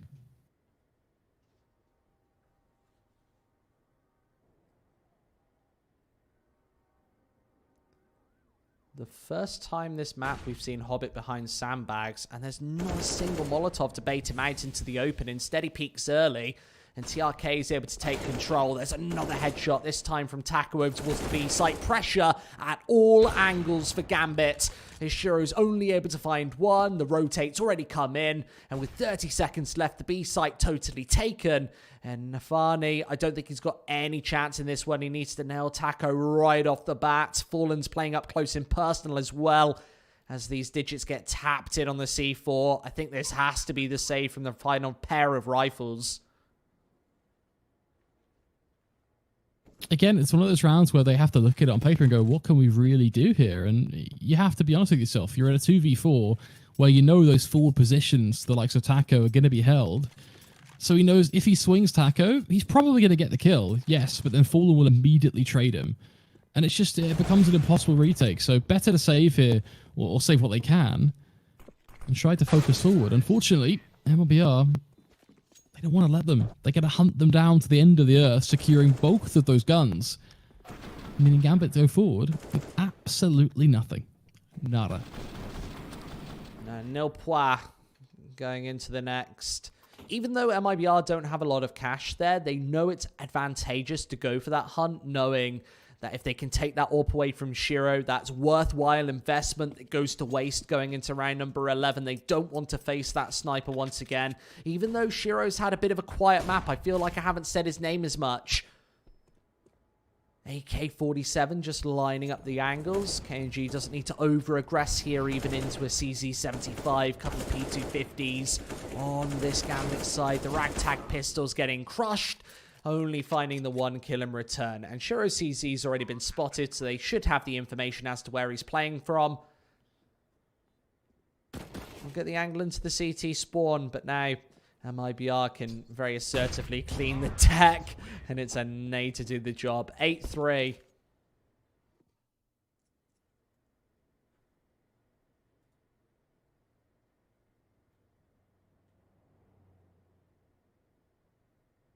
What a scoreline. This is the problem here for Gambit, right? If they don't start finding some rounds sooner rather than later, if they let this become even an 11-4, we're already looking at something that's probably too difficult to do in your second half, realistically, unless they have a impeccable pistol round, which we talked about it first thing in this game. MiBR take the pistols. That has been the storyline all game long. Let's see here. Hobbit going to get nice and aggressive. MiBR just crushing them. 3 very quick frags in exchange for Hobbit's singular kill. It's simply not going to be good enough. Into an Axel, already last 2 standing, and guess what? It's 1 minute 30 and they're already saving. Massive change-up coming into this second map. That momentum that MiBR had at the start of Mirage, we said it went to waste. Here on Vertigo, they're taking every ample opportunity at crushing these defenses, and Gambit Yongsters just don't seem to have the firepower to contend with this speed from MiBR. I really am liking what we're seeing here on this T side. It is the aggression, the momentum, gaining them and meriting these opening frags. You see they're shutting Shiro down. That's not a factor many teams can actually brag about. He's only 6-7. Doesn't sound like the worst scoreline in the world, but he's been resigned to saving this AWP so much. And instead, this time, it's Axel trying to carry the sniper through. Taco doesn't manage to take him down and away. And these kills, they're just consolation frags. They're just for the HLTV rating flakes. 9-3, and MiBR, they keep this scoreline rolling. One away from double digits now on their T side. In need of 10, and you look at those opening frags, it's MiBR really leading the charge. Fur feels like we haven't talked about him too much, but he's doing the damage. 4 openings here in this first half, and the opportunity to take a couple more against a pretty shaky buy from Gambit. Yes, Shiro's got the AWP, but that in the M4A4 for Inters is all they've got to work with. A couple of pistols elsewhere. And again, the kills come in just in a couple of seconds before I can even throw to you, Flakes. The kills come in. It's almost around, not really over, a 2v2. It's not over, but it's definitely looking good for MiBR again because they have just the good positioning here. And most importantly, I think they have the weaponry to get this done too. Not to say that Shiro's open and whatnot is useless, but realistically, you're going to be looking for a rifle in this scenario. That said, what's the play going to be from MiBR? Of course, they could pretty much go anywhere on the map. I like the fact they're in mid right now. Look, they're just, little do they know, walking right above their opponent. And we'll get a B site basically for free.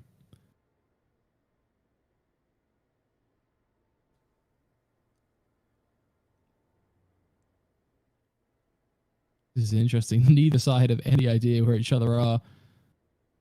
MiBR just walking into the back of the B site. I have to be careful on timing here. They might just get caught, but Gambit really focusing their attention towards A, going for that full flank, in fact. Doesn't bode well at all. Yeah, this is pretty much the plot. They need to get that bomb down now before the rotate comes through from Shiro. He's getting closer to this B site, but that Molotov pretty much seals their deal. He can't stretch in. If KNG does go for this cross, then there's maybe an option, but just bails out at the last second. Now wants to go over to the other side to rejoin Taco beside the stairs. He's got this angle posted, and with Gambit creeping closer, they don't really have a lot of utility to get the job done here. Just one flash. Taco's still got the Molotov in hand. And then KNG there to provide with the headshots. Means Shiro once again has to save this sniper. Carrying it through into round number 14. It feels like we've seen him save in almost every single round here in the first half. It's been real shaky stuff from Gambit Youngsters, and this pace continues from MiBR there. I love it. In the 2 versus 2, they completely fall silent.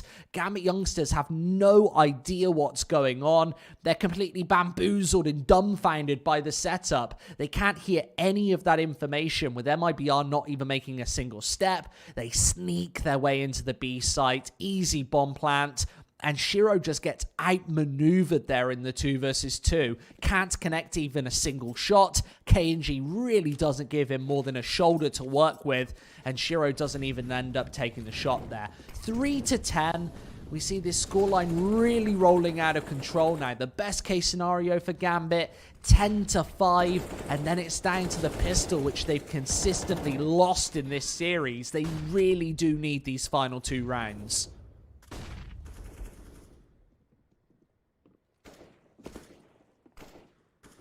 Exactly. It's so critical at this point that they make this stick, but we haven't seen the success from them so far.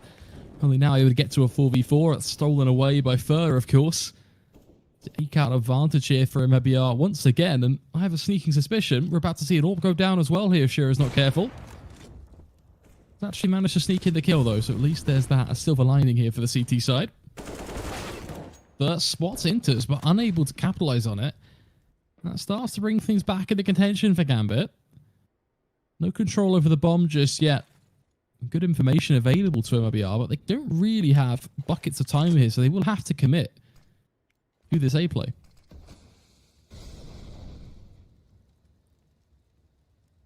They still have to contend with Shiro's AWP, which hasn't really been too threatening thus far this half.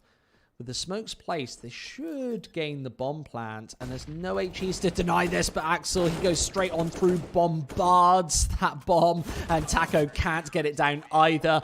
4 rounds on the board here for Gambit. That's a bit of a saving grace here before the half comes to an end. As I said, Flakes, I think they're in dire straits. They need a 5th coming into this one, and then maybe even the pistol round just to top it off in the second half. That would be their first of the series.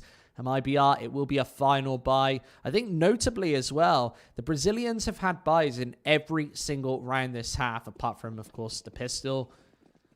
They've had pretty much rifles in hand every single time. Gambit haven't been able to shake this economy even once, and that's really damaging on your CT side. You need those freebies to gain your money, to build your bank. Gambit have constantly been forced into really shaky and just frisky, janky buys, and once again they're stuck without a hell of a lot of utility towards the A site, and that just allows it's Fur right through. He's unable to find the opening this time, but it's KNG on entry duty. Fallen hitting that secondary headshot. And MiBR are everywhere. Look at KNG controlling the map on B. And MiBR, before the chaos and the smoke fades, they find themselves a player ahead. And Molotov as well, going to just secure Taco, at least for the current time. Nafani is there pretty much with his sole job to deny the plant right now. That's his mission. That smoke not exactly making his life very simple, but as the push comes through, job done so far, drops the bomb carrier. That's all he's got to do now is just run down that clock. That's a beautiful spray down piece from Taco. In the end, that ties up the numbers, leaving it all on him to get the job done. And it's a headshot right to the back of Shiro to push it over the line. Really impressive half from MiBR. Like what I saw there on the T side, just not giving away all too much whatsoever. And yeah, mightily impressive going into the second half. 4-11 on the board. I think, definitely needing this pistol round coming up here for Gambit Youngsters. We've mentioned it a couple of times, Flakes. The pistol's going to be very important, but the only one that Gambit even have the chance of winning in these first 2 maps. This is a long road back. I think they need a bit of support from Hobbit here. They need that in-game leader to, come in clutch with some key tactics in this second half. And realistically, they really need to control the MiBR economy and do exactly to MiBR what they did to them in that first half. Keeping Fallen and KNG off those AWPs. Just trying to isolate perhaps Taco over towards the B site where he is often that solo anchor. How many times there did we see MiBR try and target Axel towards that B site when the going got tough? They went for those rotations, not playing a massively stubborn game whatsoever. And going into the second half, the pistol rounds, all important for this T side. We see, finally, the kit on Fur. Loads of nades for MiBR. 3 players not picking up Kevlar. And what do they decide to do with these flashbangs? Fur, jump peaks. Do spot him out, but the shots are coming in for MiBR. They've got 3 players towards this B site, and the crossfire firmly in place. Gambit Youngsters find 2 for their trouble anyway, but the rotate, it's already here.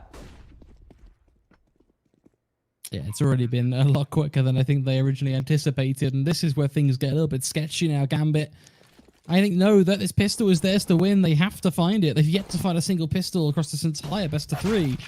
Surely they can just hold on, but seemingly not today. Fallen comes in, already one in the bag. Second comes through as well, leaving Nafani last man standing, not to be. MiBR, yet again, another pistol.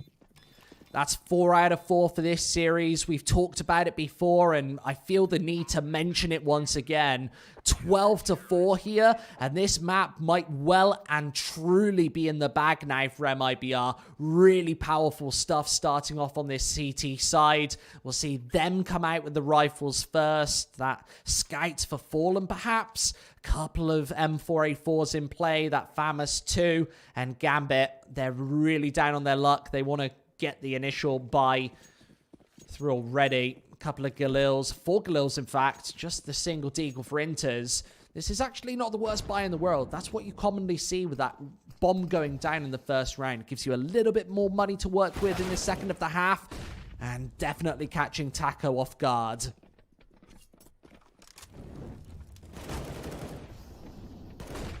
It's quite a pivotal round here for Gambit because it really could save the game for them if they can connect it. But we've seen time and time again, they start strong and finish, well, not quite with the bang they were hoping for, that's for sure.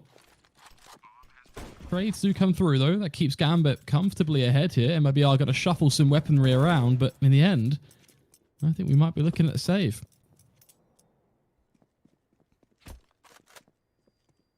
Yeah, much needed for Gambit there. Just barreling on to B. And these 2 rifles, there's no real reason to just invest and waste them in a pretty pointless retake. Just saving away on A. And Gambit want to take these rifles out of the equation. Quite aggressively going for this hunt here. Maybe even the opportunity for Hobbit to trade up to the M4A4 of Fallen if he can find that opening shot. And I'd love to see TRK just not go for these peaks, and that's exactly why. Fallen should be able to survive, but that's only 1 rifle instead of the 2 carried through. And MiBR, they are still way ahead on rounds. Ahead by 7 here on this CT side. Now I guess the thought process is less on building up a really sturdy defense and more on just closing these final coupling, getting us onto Dust 2, which would be our 3rd and final map.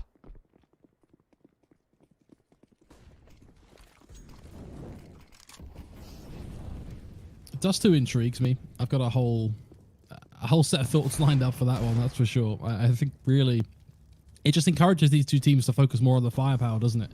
Which is really what we start to see, I think, in this best of 3 is less tactic and more just, all right, boys, let's go kill them. So it's a lot of angels, a lot less tactical play, but hey, it works, right? So it's been a key part of MiBR's play here as well, right? It's what's got them to 12 rounds, and I think what may well be a 13th here as well. These pistols looking supreme, just hanging on by an absolute thread. 16 HP is what he falls down to there, Nafani. And in the end, he pays the ultimate price, that CZ. To finish him off. That leaves Shiro and Hobbit, the only 2 that remain. Well, just looking for a tag here, and at this point, every tag counts. Not only because Shiro's low HP, but Hobbit as well. The lower he is, the easier it is for those pistols to find him, and Fallen doesn't even need the tag. He shoots him right in the back of the head. Absolutely class. MiBR showing that it really is just their aim at the moment that's carrying through the sit. That's really where they're excelling. We're just seeing a lot of individual prowess from the likes of Fallen, Taco and whatnot, for they're just stepping up and winning their duels. That's what's getting the job done here for MiBR right now. Yeah, just all over the board, and unfortunately, this map might be over as a result.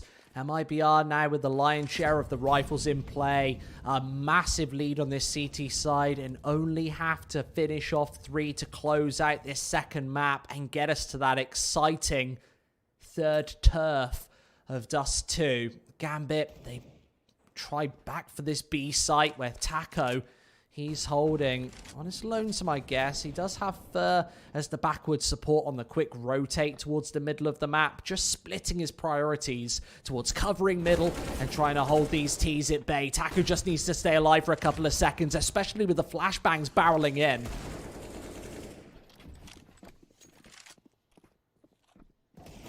Hobbit sat waiting on the edge of the smoke, looking to see if he can catch them as they push as well. But MiBR already starting to concede here, it seems. Thinking, you know what, this weaponry far more valuable than anything else. We are just going to back on away. We'll carry the Scout, SMG, and AK forward into round 20. In exchange for only allowing Gambit to pick up a 6th round. So all things considered, MiBR probably feeling pretty confident right now, actually. And thinking, you know what, let's prioritize our economy here because they only need 3 rounds to get this one done with. Yeah, that's exactly why this save is so important here. They're just thinking about those last couple of rounds, a couple of wins on the board, finish off this map. Their minds are probably already being set into Dust 2 is almost a guarantee at this point. They just have to hold Gambit Youngsters back a couple more times. And having these rifles, not wasting the investment, is a really important thing to prevent a comeback of this nature. I like that Gambit are aggressively hunting and these opportunities. I wonder if MiBR ever kind of try and abuse that tactic. With Gambit, 25 seconds left on that bomb, heading back over to the A site. I wonder if Fallen or KNG finds that sort of gap in the afterplant for Gambit and try and maybe throw in a retake a little later off the back of that. It's quite an abusive strategy to try and throw through, and maybe just a slight glimmer of hope that that can actually happen. But once again, KNG hasn't been taken to task just yet. An opportunity for Vertigo pitch in. All of the damage has been done, and now the MP9 from Taco can strike through for almost both of these frags. He needs to take away Nafane, who's playing incredibly close. Galil in hand, and Taco takes him to task as well. Round over. No opportunity for Inters with 12 points of health. These rounds are disastrous. They really are, because it just shows MLBR getting themselves in scenarios where they should be being traded instantaneously, but they're not. KNG, for example, it took him, 10, 15 seconds to finally be traded? Likewise, the SMG dancing around the pillar on the B site. That should be very much a one and done. The fact that MLBR are able to make that stick and use that, in fact, to then take the bomb, it's just insane. It really is. But it speaks to the strength right now that they have on their CT side here on Vertigo. They are massively stepping up in comparison to what we previously saw in that first map. It does look like MiBR are just trading rounds back and forth, and usually for a T side, that's pretty good. You're taking an acceptable number of rounds on the board. For Gambit, that's just not good enough. If they trade back and forth 2 more times, MiBR will already be at 16. The ability to now carry this AK through. I guess TRK will be able to trade up from this MP9. I wonder what rifles are actually on the ground here on this B site. Well, there's a Galil if he wants it, and maybe even an AK-47 somewhere else. This wasn't the best of buys for Gambit. You see, Inters actually keeps the AK of his own through, but yeah, Taco just being the key anchor as always. Not just finding those 2 kills, but delaying Gambit. Unable to plant that bomb, no pressure forced, and instead it's just Taco delaying and denying the forces there on the B site. And once again, 14-6, looking for an opportunity now for Gambit to try and close it back up. Triple AK-47 in hand, just the 2 Deagles in play. And that nade doesn't land perfectly at all. I thought that looked pretty good there, just bouncing it off that back wall, maybe giving Gambit a little too much time to respond. At the 90-second mark, that nade stack's not going to do anything whatsoever. Now Taco, in this back angle, does get spotted initially, but the AK-47 able to trade evenly. There's third pitch through with the second. Again, not leaving Taco alone on this B site. Instead, just allowing this M4 to be the supportive factor. That mid-prod gone. Hobbit no longer a factor in this one. Another 2 versus 4. This is one MiBR will obviously go for. Lots of damage done by Axel and Shiro, but Axel has to be the supporting factor once again. And with 30 seconds left on that bomb, MiBR clean the deck on the B site. That's a 15th on the board. We thought the first map was dominant, but I think it was 8 map points for Gambit. This time, it's 9 map points for MiBR. Lots of opportunities to try and close this one away in the second half.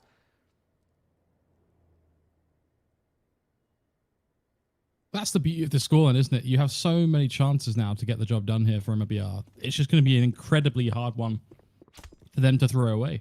Gambit are looking, unfortunately, a lot weaker than what we saw in the first map. And for me, really, it has come down to just individual performance here. Yes, there are little kind of spotlights of MLBR's tactical play on Vertigo that have gotten through this, but for the most part, it has just been solid, fundamental, individual Counter-Strike, hasn't it? We've seen the likes of KNG, Taco, Fallen, all sort of delivering in these moments, especially on the CT side with a double kill here and there towards the B side, staying alive in situations which they otherwise would be a guaranteed trade. Just speaks to the strength and the experience of this MiBR team. Because now they have what seems to be a relatively easy second map to close. And I'll be totally frank, Flakes, that's exactly what I expect to see from MiBR. Those key players all showing up. And, well, in this map, yeah, Fallen's been a big factor. You just mentioned all of the building blocks which have brought them to this potential victory. And Gambit Yongsters, just a 2 versus 2 to keep them in this once again. Bomb goes down one more time. And with KNG held at bay with this AWP, watching for the angles, there's Taco, that SMG at the ready once again. And Hobbit, can he keep this map alive? AK in hand, still loads of time left to tick on that C4. And MiBR very confident to wait, and KNG hits the crucial shot. 16-6 for the Brazilians. A very solid result, and what that does now is that points us to map 3 in this best of 3, with lots of questions, I think, to ask. Are we going to see more of that from MiBR, where they looked a little bit weaker in that first map, or really just how is this going to play out? Well, there's only one way to find out how that third map is going to look, and that's to go and bloody play it. Join us, folks, in just over 5 minutes' time. We'll be back with you to take you through all of that action in just a few. Be right back.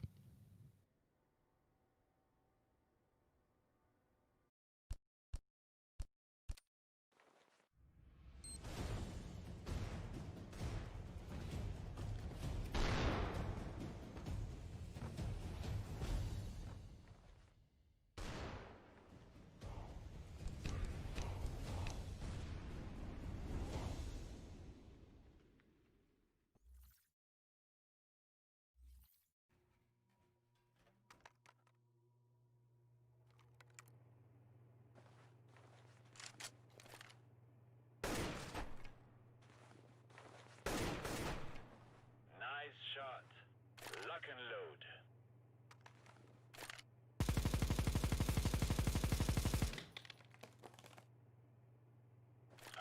Wow, very good. Let me show you how it is done.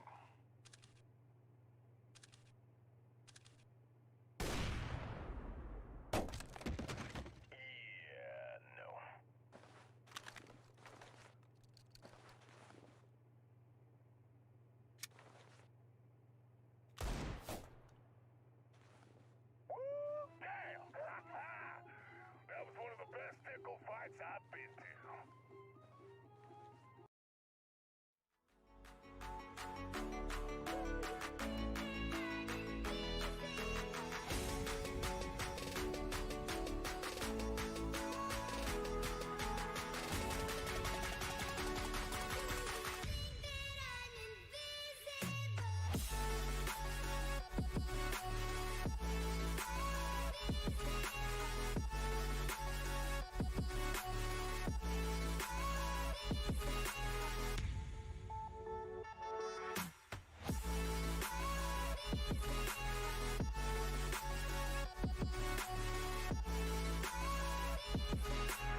You could be the muse to my passion.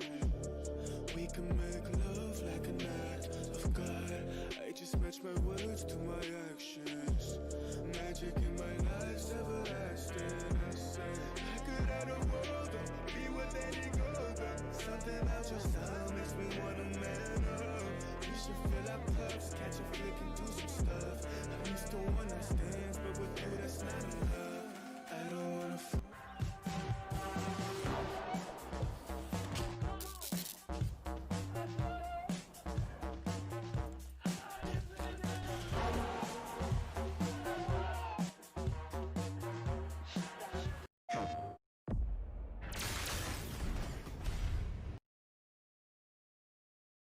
Мстители, общий... Припозднилась.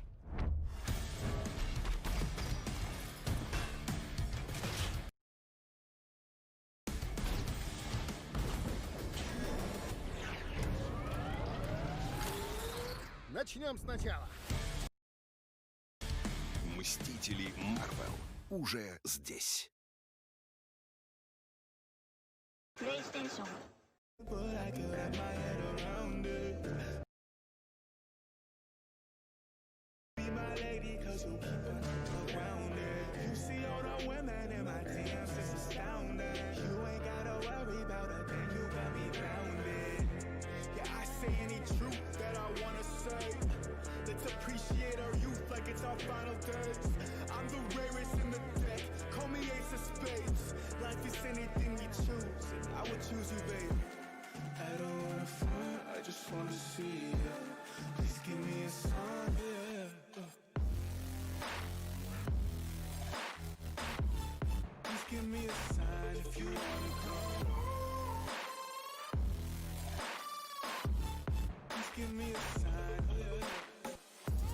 I don't wanna front, I just wanna see you. Please give me a sign if you wanna come.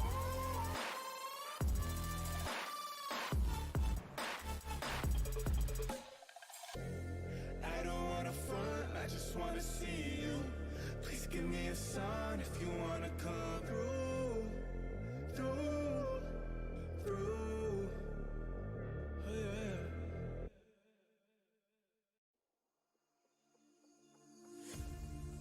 In the beginning, there was time. No room for darkness to take place. Calling for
girls with their nails done now.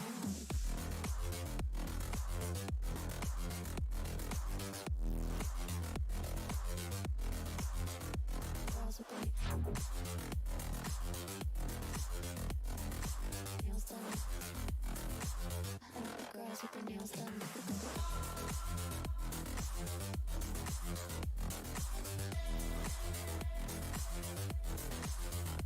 Girls with their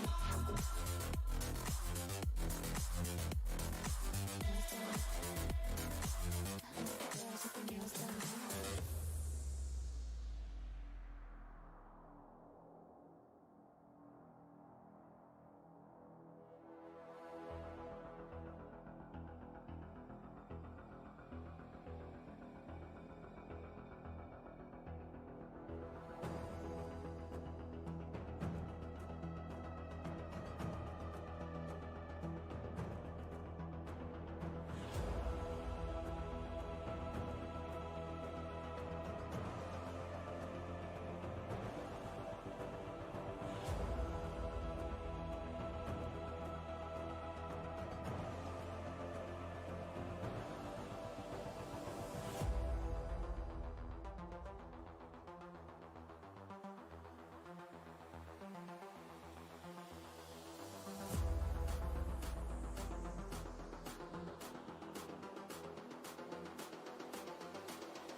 I think the girls with their nails done now.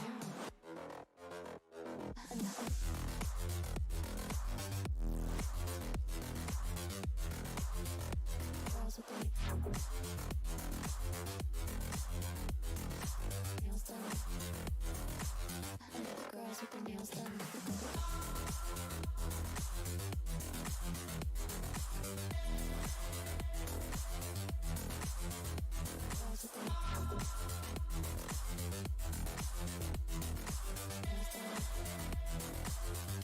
Girls with their nails done.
It's all about humanity.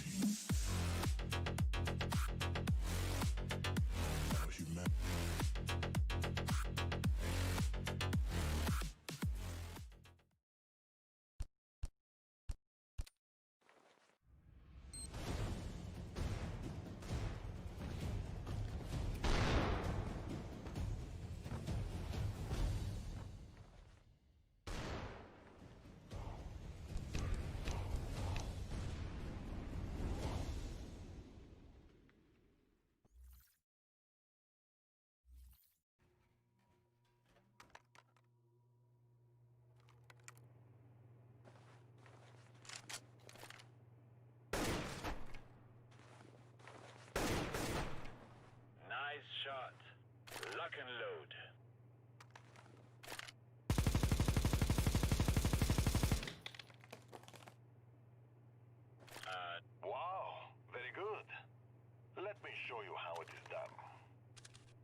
Map number 3 in the semi-finals. MiBR and Gambit Youngsters going the distance this time.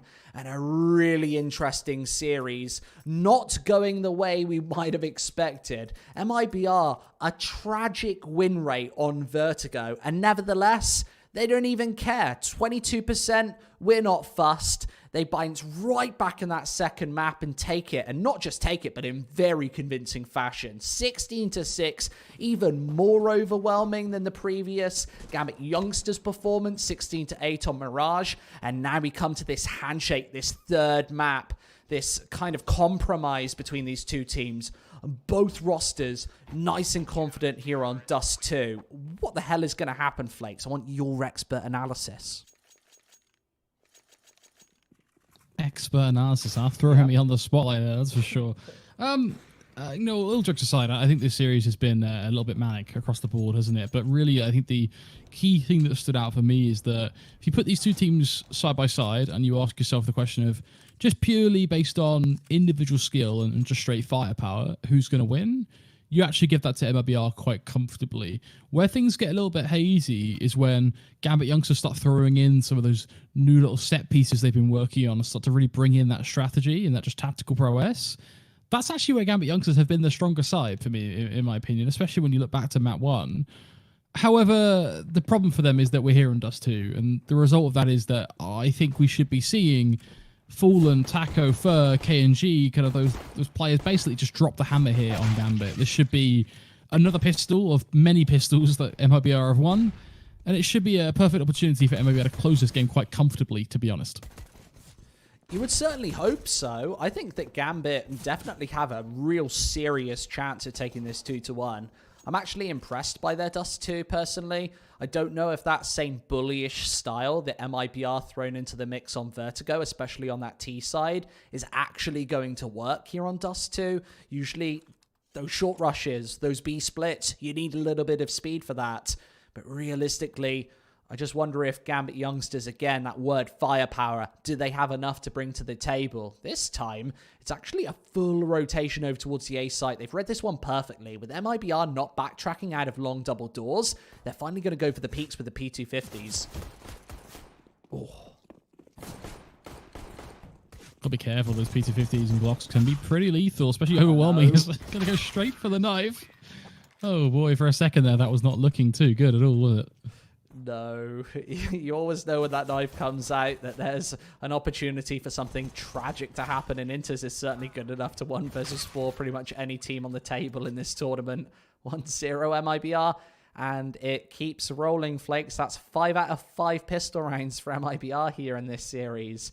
That's been a real sticking point for Gambit Youngsters. I don't think I can point out many massive mistakes they've made, but when you lose all 5 pistols, and there's the opportunity for MiBR to take all 6 pistol rounds in this series, that's certainly something to look at here.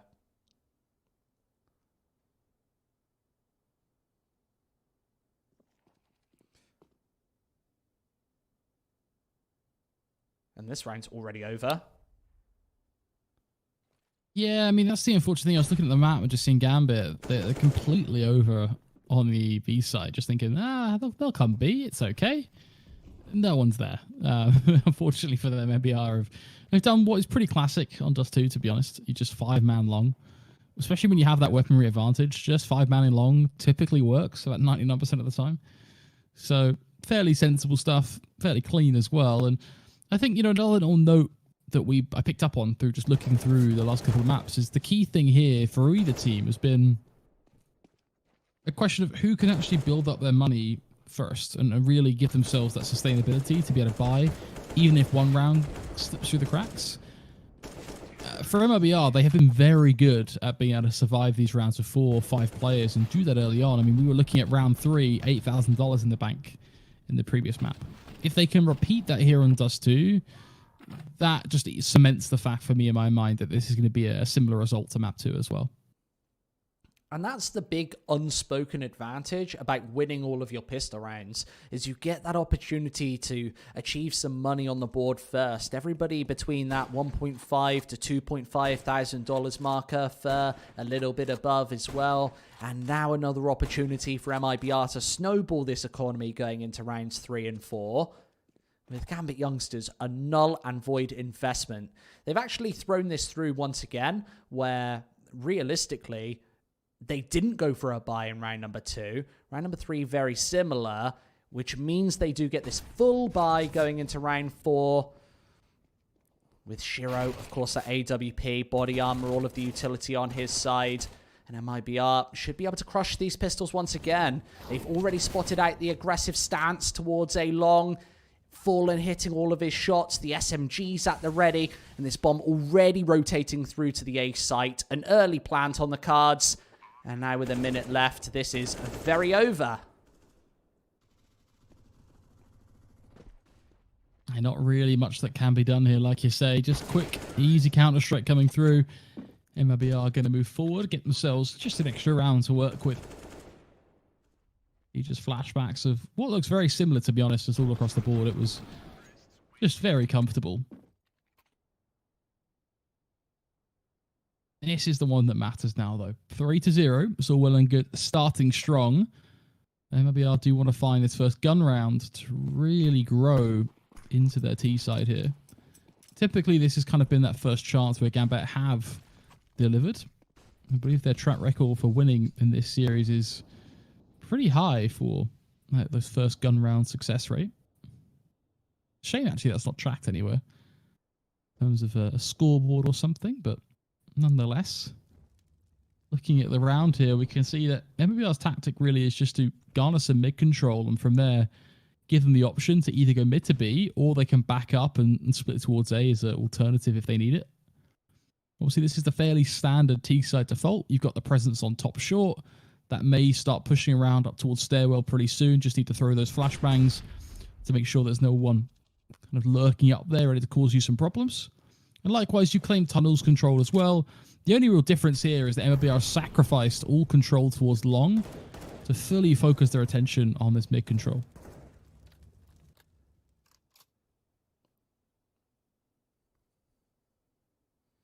And MiBR just prioritizing short. Of course, they've got KNG. Is that pincer to control the rotations? But this time, it'll be Shiro's AWP under challenge. He's got one flashbang to bail him out of any potential trouble, and KNG actually gets aggressive through the smokes. With Shiro spotted, TRK doesn't want to take the headshot. Instead, just bombarding this A site. The bomb hasn't been rotating in, but with Shiro gone, MiBR doing a grand job at taking this pointy letter. With 20 seconds left, bomb easily planted. Gambit Yongsters, they'll try and save, but I really don't think KNG's going to allow them. Axel's in a real spot of bother right now towards A long. KNG just scoping through these angles and should be able to spot out Axel right now. That's a third rifle eliminated. And Gambit Yongsters, they shouldn't be able to survive with anything here. What a conversion. Look at that. That is just Taco doing as Taco does right there. That was absolutely beautiful. A masterclass in how to use the AK. Left, right, good night. Beautiful Counter-Strike from Taco. And this is the Counter-Strike you want to see from MiBR. Just open up with a bang and run away with it on your T side, because they should be able to. This is MiBR. This shouldn't even be a best of 3 that is closely contested. Yeah, I think it's only because of the recent performances, those weaknesses, losses against Copenhagen Flames, just really close maps all across the board, to be perfectly honest, and a very close best of 3 between these two teams, and MiBR only able to very narrowly squeak it over the top. It was a 2-0, but overtime in both maps could have very easily went the other way. This time the Pistols easily dispatched of.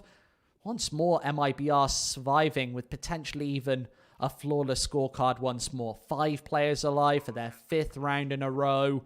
Gambit Youngsters really having problems, not just connecting rounds here at the start of their CT side, but even connecting kills. Very convincing stuff. And that aggressive prod of KNG has been brutal for Gambit to deal with. We've seen him lurking and lingering towards mid, hitting those snappy headshots. And how is Gambit going to contend, especially when that confidence is shaken? We saw some confidence out of them earlier on Mirage, able to close that out 16-8, despite actually quite the dominant start from MiBR, actually getting, I think, 6-1 on the board before.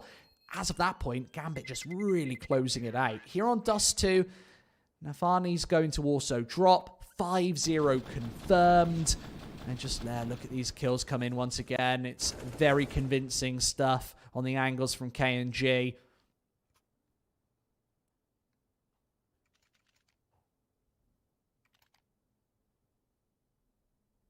What a start. You simply couldn't ask for much more here from MiBR so far.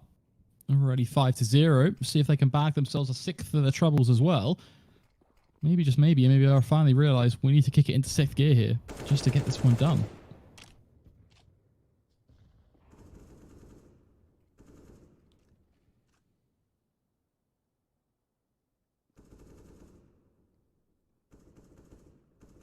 And that's the difference maker in this series, is MiBR can kick it to another gear. We haven't seen that skill ceiling from Gambit Youngsters today really flourishing.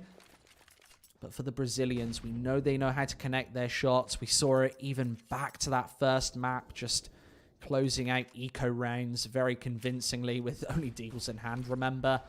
And this time, they're just assertive with the presence. 4 players here into 5-figure economies. Almost max cash. And playing with this 5 rifle setup, of course, falling with that AWP. 50 seconds on the board. Gambit already finding that first kill. That's Axel, the anchor towards long. Able to find the first. And MiBR, is it short control once again? They could certainly bounce into mid for this B split.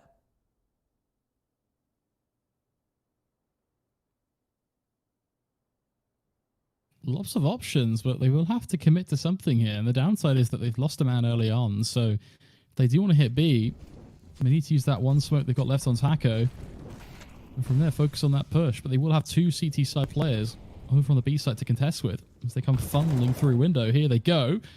Nafani already good for 1. His teammate going to lock down the second as well. This is just not looking good at all. Gambit dropping the hammer on this B side take. Nothing to be done at all as MiBR don't pick up a single frag in the round. Yeah, that's a massive change. The first time they really try and target B against the rifles. And look at Nafani just isolate all of those Ts trying to pour in through window, unable to do so. 5-1 on the board. And now this is where Gambit have to roll a couple of rounds back. Build that economy, as we always say. And of course, on this CT side, when the T side is obviously able to buy into a lot of these opportunities, it's a lot more difficult and challenging to do so. I love that initial angle from KNG. He actually tries to nail the first frag, just whiffs it a little awkwardly, and then doesn't give up. KNG's a real aggressive player, especially in this terrorist half, where, yes, if he misses the shot, he's going to go for a ballsy second. Finally gets taken out as Nafani. Oh, finds 3 quick kills, leaving TRK on his lonesome. What a change-up.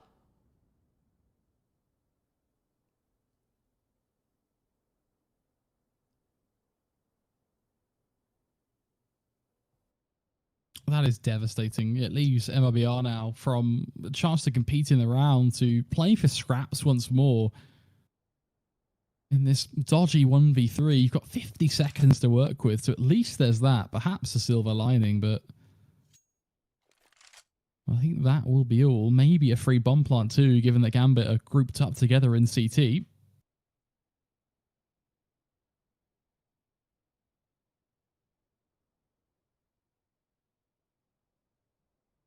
This is just a matter of time at this point, of which there's only about 25 seconds or so now to work with.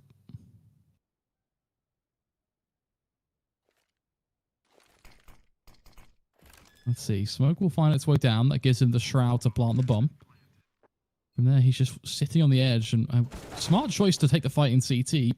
Unfortunately for him, he doesn't expect two players to be looking right back at him. That's unfortunate. In a 1 versus 3 situation, you always have to take a risk, get that opening duel, hopefully take a free frag.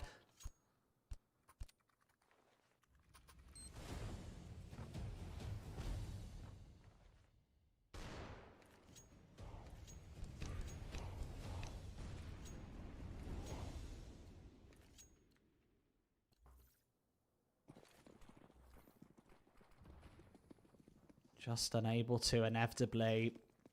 Gambit Yongsters. Another buy in hand. Good assertive round once again. This time, it's Fur to take that initial shot. That's all based off the spawns. If Fur is more positioned towards a long, if he's got that more assertive spawn, he can grab that AWP, go in for the first frag, and then backtrack as soon as he misses it. We saw KNG actually miss that first shot last round and actually re-aggress and find the second. Really impressive, assertive stuff. This time, more notably, MiBR go for the double AWP setup. That's a change of pace. It's high risk, high reward. On the T side of Dust 2, I can't remember the last time I saw a double AWP setup when, yeah, the terrorist side actually has quite the big lead. This is, yeah, a little bit funky, but I'm not going to question it, Flakes. I'm going to let MiBR do what they do best. Of course, with KNG taking the reins off Fallen for the first time, we see these more gimmicky plays come in and unfortunately not connecting with any of these early shots. That makes it much harder to maneuver their way into perhaps the B site with double AWP setup.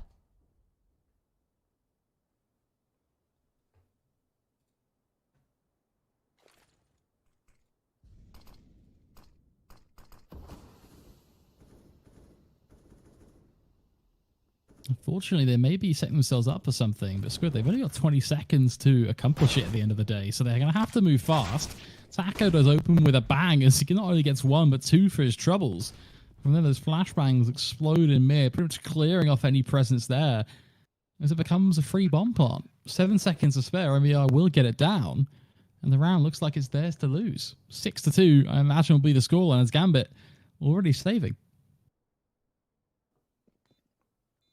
And that's exactly what you have to do towards the B site. If MiBR can assertively take that side of the map, you really do have to just fall back.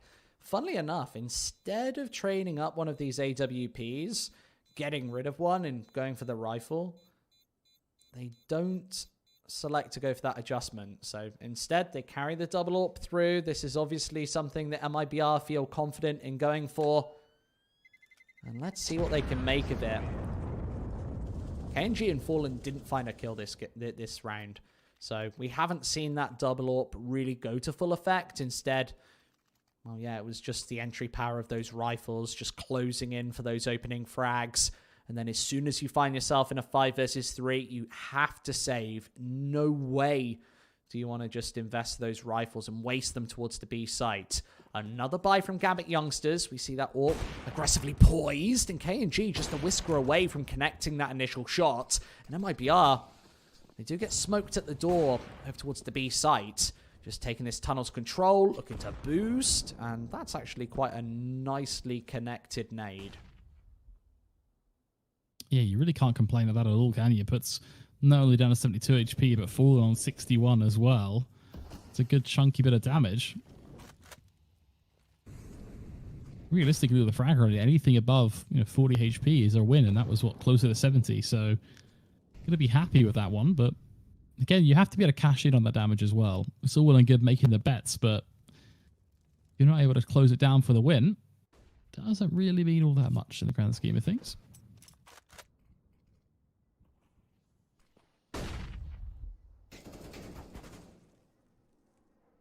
They will have an opportunity there to take a few fights in mid, but it's Fallen to come out ahead, showing us more of his rifle play. It's a quick headshot on the farm, just through the edge of the smoke, and through there, that starts to open things up here for the T side on A. KNG securing Axel as well. That leaves just one single piece of defense here, Inters, and I don't know if he has what it takes in the tank here to defend it single-handedly. He's got 5 players coming at him, and I actually love this from MiBR. They're going to completely try and change things up. It's a bit ballsy, but it doesn't matter. KNG 1 and 2 lands his shots and saves the day from what was actually going a little bit wrong. They're actually deciding to re-aggress in Shiro. They know that he's towards this B site, but they're giving him an opportunity to close. 18 points of health, and there's only 7 seconds on the board. Third needs to re-aggress! And what a headshot there from Shiro to finish off the 1 versus 2. A key mistake once again from MiBR. Actually, their biggest of the map. They have 25 seconds once they spot Shiro. More than enough time to head towards A. Overconfident and overzealous. And look at this, 1 tap onto Fur. Startling the Brazilians, and a pause taken as a response. That is sensational from Shiro. And realistically, Flakes, you don't want to be challenging this man. If there's one player on the Gambit side who I would want to circumnavigate, it would definitely be him. Yeah, no, definitely. But I think you have to break that down a little bit further back into the round. Just look at the decision they went from pushing up towards short and actually going through mid instead. Initially, I like the concept behind it, right? You're putting pressure on mid, you're catching them while they're rotating, and therefore it becomes easy kills. The problem is, right, I think, ironically, I think it was right, as I said, I like the play. Immediately, Gambit are able to pull 3 kills through because they just weren't caught rotating. In fact, they were still set up holding mid, so their slowness in moving as a CT side actually worked out for them in that scenario. And I think from there, MiBR were able to save the day off the back of KNG delivering with the AWP, but it was too little too late. This is just deadly. Gambit shutting the door towards long now as the frag grenade hits the floor. That'll be enough to claim Fallen. Leaving KNG all on his lonesome. And we don't even get to finish the round, Flakes. We jump to the replay already. Love it. 1 versus 4. Nothing to be done about this one. And just assertive presence from Axel once again towards long. That'll be a 4th on the board for Gambit Youngsters, surely, especially with the bomb dropped in, wow, the most disadvantageous position for KNG to work with whatsoever. With a minute left, he might even elect to save the AK. I'm really not too sure here. The money is finally not quite at breaking point going into round number 11, but if MiBR lose another, that well-earned economy built up from 6 in a row will finally be broken. They've got another opportunity to invest into the next, and I guess KNG probably does have to save this AK with 30 seconds left. We know what KNG is like. I almost guess he probably won't. So peeking into this angle, just trying to spot up some information, and I think making a step there. Gambit Youngsters not going to aggress.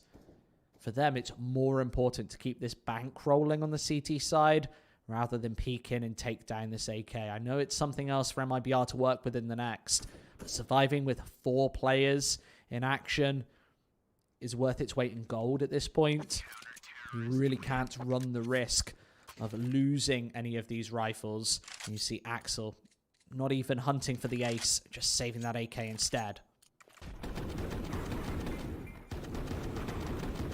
What a spray down towards long though, and that comes right after the disastrous mid play as well.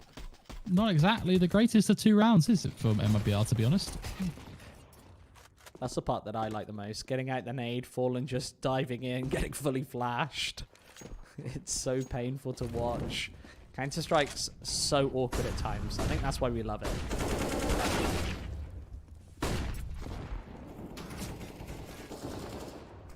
Another round that starts with a ton of damage here for Gambit too. Not only is it a frag, but look at that on Fur, Fallen and Co. That's well and truly over 150 HP's worth of damage done.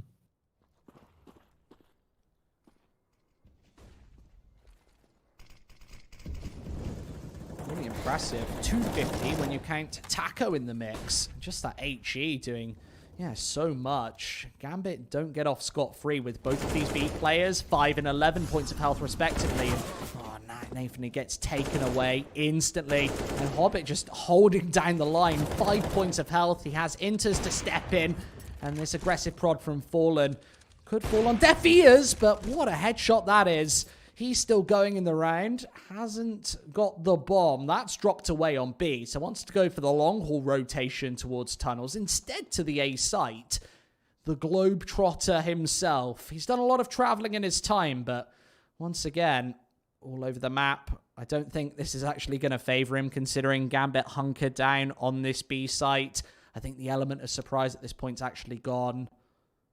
That's unfortunate for Fallen. Maybe if he actually counts off Shiro towards the middle of the map with Hobbit, just 5 points of health, this is a doable 1 versus 4. But now, 15 seconds left. No opening towards that B site. He'll be timed out.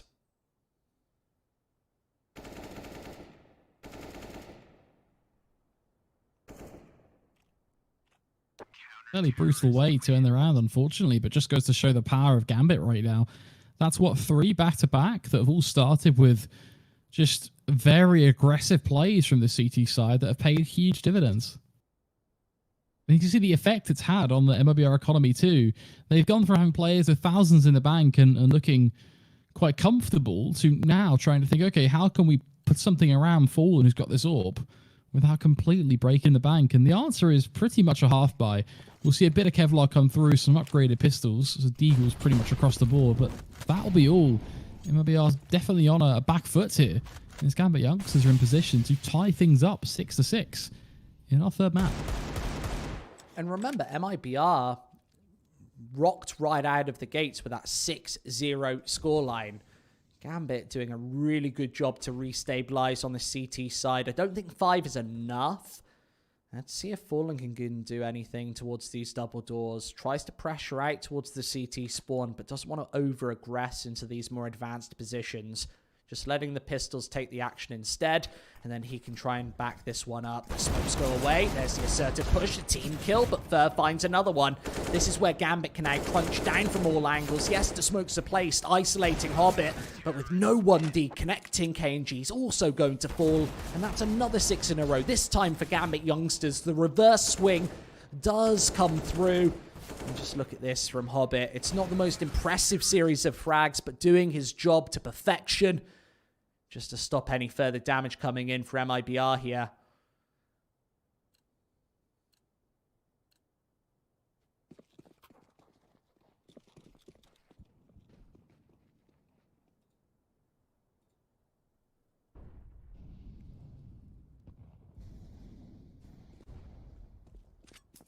Scoping out mid, just trying to see if they can find an opportunity, but nothing there at all from MiBR so far. Not a scrape of damage found. Instead, they're going to have to group up, and it looks like they're going to be looking to take some short control. Great flashbang, though, because Inter's an opportunity. Can't actually capitalize on it, it seems, but the frag grenade, that certainly will. KNG put down to 51 HP in exchange for the kill he had on towards Shiro. Unfortunately, the T side, they're just securing the frags right now. Gambit are getting a ton of damage through, but they're just unable to actually close this, and that's the problem. Damage is all well and good, but you need the kills. With Fallen there tapping you down with just a scout, it's too little too late. Hobbit becomes last man standing. Taco all there to gobble him up.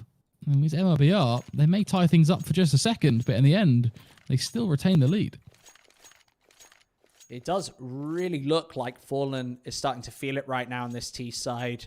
A nice series of AWP shots connecting. There with the Scout as well, punching in so much damage. You, of course, need the headshots to find the instant kills. I think I did say MiBR went 6-0 ahead, but it was actually 5-0, so a little bit of a mistake. But the reverse swing from Gambit Youngsters has been equally as impressive. Now they need to close the half out strong, Flakes. I think 6 can sometimes be enough on the CT side, especially when you have a powerful terrorist half to come. You said it perfectly earlier. Gambit Youngsters don't want to rely entirely on this T side, and taking 6 might be good enough. But remember, they've lost 5 out of 5 pistols this series. As we go into that second half, that might even be a determining factor in this semi-final for MiBR. If they close out 6 out of 6, that's a humongous advantage. And realistically, how often do we see a team lose a series after taking all 6 pistols? Very infrequently. I don't think, I can't remember a single series in my mind that sticks out to me right now. I'm sure it's happened, but I can't think of one. It happens just very seldom here in CS. 7-6, a nice lead, and MiBR, I think they want to regain this momentum before the second half. I think their CT side is likely going to be a little more shaky. I guess the opportunity to get back out that double AWP, it does work on Dust 2. You'll probably see KNG gesturing for the more aggressive shots and Fallen playing the more staple sniper. This time they're walking into a passive setup. Gambit, no information. Nobody getting too aggressive here. Just Hobbit looking to poke into the upper tunnels on the B site. But everybody else just staying put. Not hearing all too much or seeing anything apart from that initial smoke. And MiBR might be about to pull the trigger. It's just a matter of time, isn't it? Those Molotovs come flying over. But again, look at the damage done here by Gambit. Before they even begin their push, before they can even see their faces, they're being shot through the edge of the smoke. Inter's doing a wonderful job to slam that door shut on short, leaving Fur last man standing before MiBR even really be given an opportunity to start fighting, to be honest. And the result of this is that we're still going to be looking at a tied up match. Neither team able to edge out a lead here. I find it potentially likely that MiBR are probably going to be the team that ultimately win the half based on what we've seen so far, but realistically, that doesn't mean a great deal right now. It's been a very back and forth later half of Dust 2, isn't it? Absolutely. Now, I guess a slight opportunity instantly gets taken away by Axel, who's playing up close and personal. And then more importantly, trades up to the AK-47 for this 15th round. Look at all of this damage Inters does. 3 quick kills before MiBR spots anything. Those smokes actually working to the Brazilians' detriment, and they just don't have the quantity of frags to take that A site, and Fur gets left all isolated there on the pointy letter. Gambit, really good stabilization in this first half. 7-7.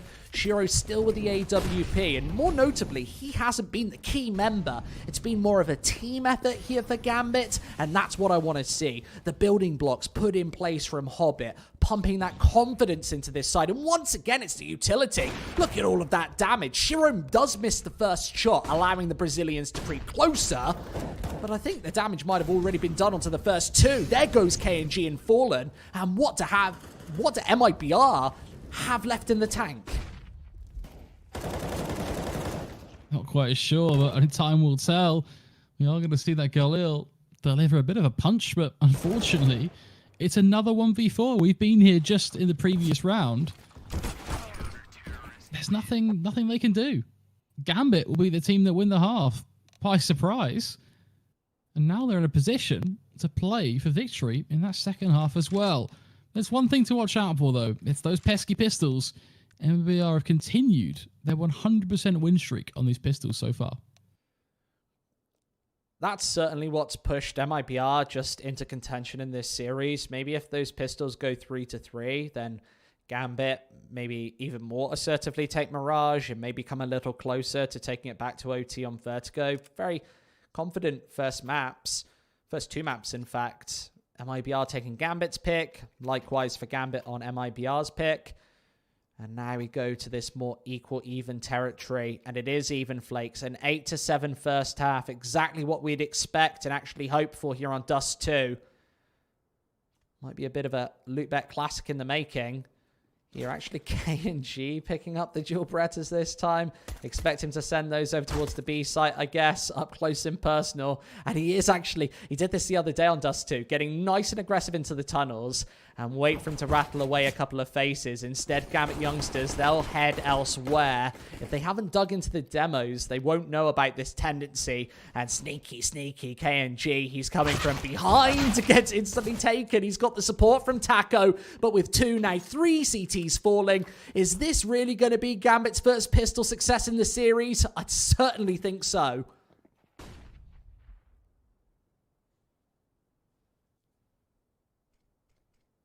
I can't believe we've seen such a high success rate in the pistols.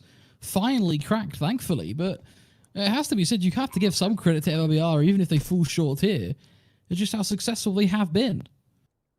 That said, if there was a time to win a pistol, now would be it, wouldn't it? In the third map, when it all comes down to this, in the second half as well, when you have the lead, I don't think there could be a more valuable time for Gambit to step up and to break that sprint.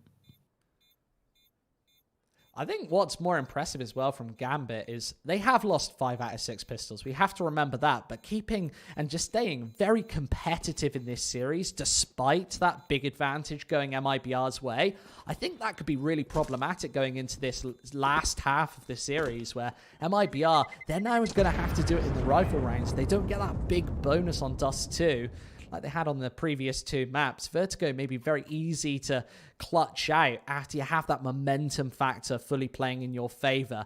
Gambit can control the pace of this second half. They're on the T side. They get to pick and choose, of course, what site they go to, but what speed they throw into each and every one of these rounds. We see the instant force buy from MiBR come through in this 17th. Absolutely can just guarantee they will be going for that, and that's actually quite the shot from Fur to start us off. The tag, but not the frag. He's also got KNG to line up the angles. Perhaps he might have connected with that first, but with the Molotovs in place, it's actually the incendiary grenade to instantly eliminate Axel. Funnily enough, it's one of these other opportunities where we actually see Fallen giving away the AWP to one of his teammates, and instead 2 of his teammates. We saw this on Vertigo the other day, where Fallen, you wouldn't really expect it, right? He's pretty much a legendary AWPer in the scene, but giving even Fur a scout in this round. Now finally picking it up as KNG drops.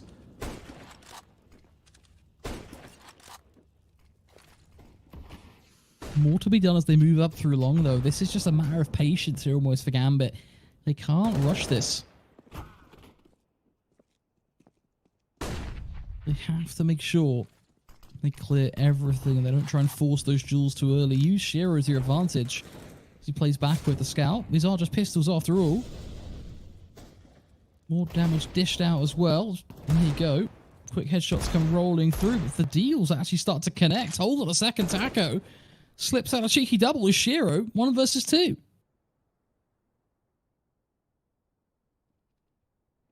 The upside for him is he's now spotted that scout in CT. He also knows the position of Taco, so he's just going to try and force that issue first. Jills with the deagle, and it's immediately focused on getting that plant. Tries to force the aggressive duel, but not today. From there, the plant becomes the priority. Now Fallen, no choice but to push up through CT. Not ideal for him as Shiro decides to take this pathway through short, spots him out, gets the job done. Wonderfully played by Shiro, but credit to Taco as well, pulling back 2 1Ds. Beautifully done, and making the round very possible.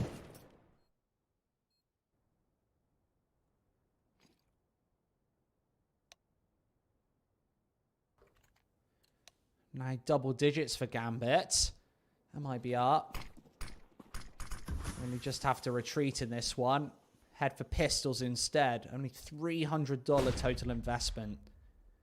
TRK, the single P250. And stack towards long, which Hobbit has initially walked right into. The SMG is going to be next in line. And with the headshot angle inside pit being taken, maybe Nafni needs to just take this angle and find the frag. He's on very low HP though, so as KNG finds another one, that becomes quite the costly round for Gambit. I think instead of Nafni then taking the angle, he probably needs Shiro or Inters to pitch in through. That's a little hole I want to see Gambit plug in these upcoming rounds. And taking damage, even just against the pistols here, limits the bank. At this point in the first half, we saw MiBR up to $5,000-$6,000, occasionally even a little bit more with very convincing anti-ecos. Gambit, we don't exactly see the same. Just $1,000 to $2,000 with reinvestments needed into this initial rifle round, and this means limited cash going into the 20th if MiBR can shut this one down. And what a triple conversion there towards long. Gambit caught on the back foot again.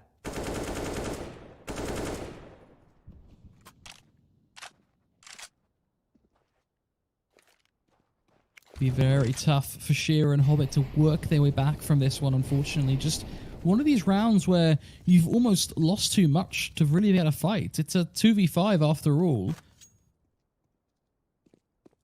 Now, the upside is with the way Dust 2 plays out, typically at worst, you're going to be playing against 2 players on that B side. So on paper, you can really look at it as, okay, this is a 2v2. If we can win those duels there, then the round starts to become possible. But those are some big ifs, Squid. Some very big what ifs. I like big ifs. I like big buts. But right here, 11-7, certainly going to be 11-8 with MiBR not going for anything too aggressive, just staying with this 3-2 setup. No opportunity to get the bomb plant, and instead just trying to hold on to these rifles going into round number 20. With 30 seconds left on the clock, I think MiBR just might allow them to go for this. Like, considering they've got absolutely no cash to work with, surviving with 5 players in action is so worth it. No need to hunt. No need to hunt whatsoever.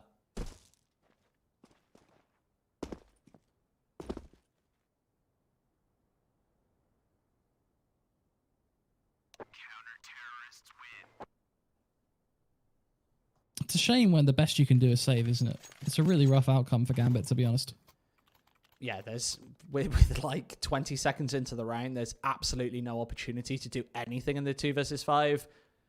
You just don't even want to give away this AWP for Shiro. You see that they have a slight investment here into round number 20. It would have been super crippled if they had lost even just one of those rifles. And now a Galil picked up 2 Deagles for Nafani and Axel. And what do Gambit Youngsters have in store? I think a little bit of information gained from Taco there. I think he did actually spot that cross despite taking no shots. I do like this double AWP setup for MiBR. This is pretty much the classic that's been meriting them the overwhelming majority of their CT rounds as of late. Here, this change of pace has to pay.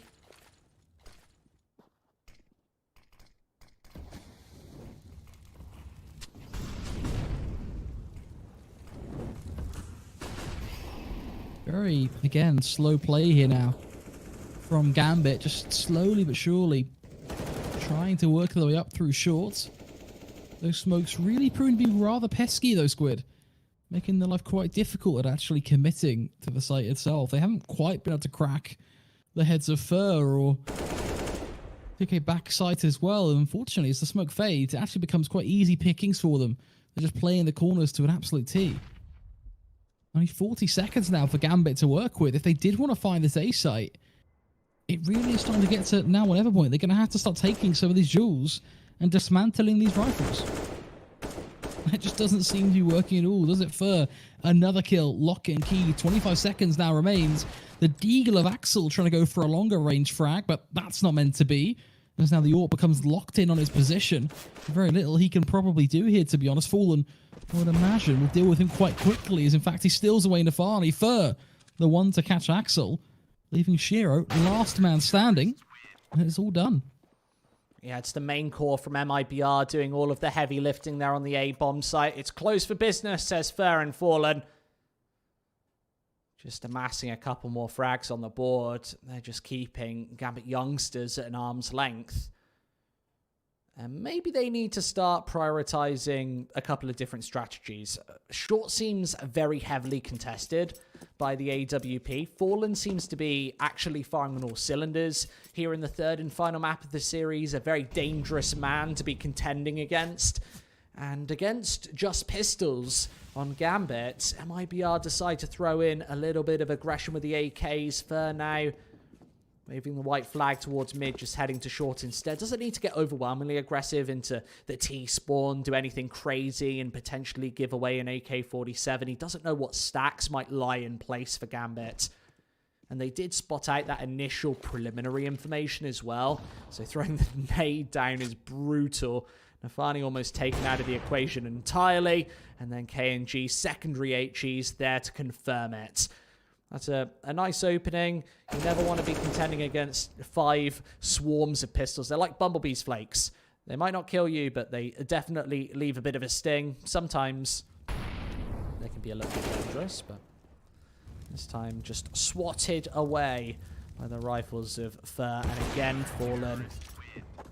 Another quad kill between the two of them. That closes a scoreline back away, 10-11. What I've got to say is, Gambit Youngsters against MiBR last time they played had real issues closing. They did have leads in both of the maps that they played, and they were unable to finish it off. It went to overtime in both affairs. We've talked about this before, of course, and a triple overtime, a single OT. and MiBR always taking the cake every time. Here on Dust 2, I'm not saying it's going to be a similar affair, but that's the track record, the previous history between these rosters. We'll see what the tactic's going to be here from Gambit. Is it going to be more short of use that, frankly, really hasn't worked recently, or whether they'll be able to change things up elsewhere? We're actually contemplating getting aggressive there, but I think he just heard what was going on in mid through first spotting. I think Gambit are quite further down and decided, you know what, actually not getting aggressive here, probably not the greatest of plays. Instead, they're focusing their attention towards defending this B site instead. 2 CTs ready and waiting for this push to come through, but it doesn't start very well. Taco losing his life on top means Gambit have got full B site control in mid as well. And once that's taken, as we all know from Dust 2, we talked about this a lot in our best of 3 actually the other day on Dust 2 in the Loot Bet playoffs. When you have mid control, you have upper tunnels, and you've got the B site, there's only one thing you can do on the CT side, and that is immediately save. So that's KNG, Turk, and Fallen all saving their weaponry, and it's particularly important because in this case, it's a double AWP setup as well. That money going to be really critical here as you just need to save those AWPs. You can't afford to rebuy them. Money is very good on MiBR, so on paper, yes, they could probably literally rebuy them, but when you think about the rounds upcoming, really important that MiBR are able to carry them forward. And especially at this point of the series as well. Map number 3, Gambit Youngsters, 2 rounds ahead, and maybe the opportunity to take it over the top. They only need 4 left to finish. Let's see if MiBR have what's left in the tank before we get into round number 23. They have plenty of money, of course. A good bank built up onto KNG, TRK, and Fallen, with Fur and Taco just lagging a little bit behind. I don't think they're going to be worried too much about that. They're going to buy in this 23rd, another investment in the 24th, and Flakes to add insult to injury. It's this double up setup making a reappearance every single time from Gambit. This is something they have to contend with. They've done so quite nicely with the B split, but now they need to throw another spanner in the works. They've got lots of map control. Already Axel just sitting outside of these long double doors. The rotate being pulled from Inters in behind from the T-spawn. This does look like Gambit are setting up for an A play once again. They've had relatively little success towards this side of the map, contending with that AWP, especially of Fallen, who's once again sat in the car position. Attention diverted between short and long. If he connects with 2 shots here, it might be game over and a scoreline drawn level. There's the first already as well. Job done for Fallen. An opportunity for a second, as you can see, he immediately falls back. Now, his teammates on short do need a little bit of support. It's not boding very well. In fact, he gets chased down by the likes of Inters, so this is not looking good at all. It's Turk trying to save the day, but not going to happen. It's only a double kill. Unfortunately, he needed to do the impossible, a quad kill to really save things there. Now, leaving Taco and KNG to try and do this 2-on-2, a heads-up battle. As Hobbit spots Taco with ease, hiding behind the car. I don't think Taco had any idea that someone was there. And that leaves just KNG in a really rough position. Not too much that can be done. Just a case of waiting for this bomb to explode, as he clearly wants to give it a good crack with the AWP, but I don't see any way in for him at all here. Absolutely rough. As you said, that is a good crack. Couple of jumping shots, but inevitably, eventually, giving away the AWP.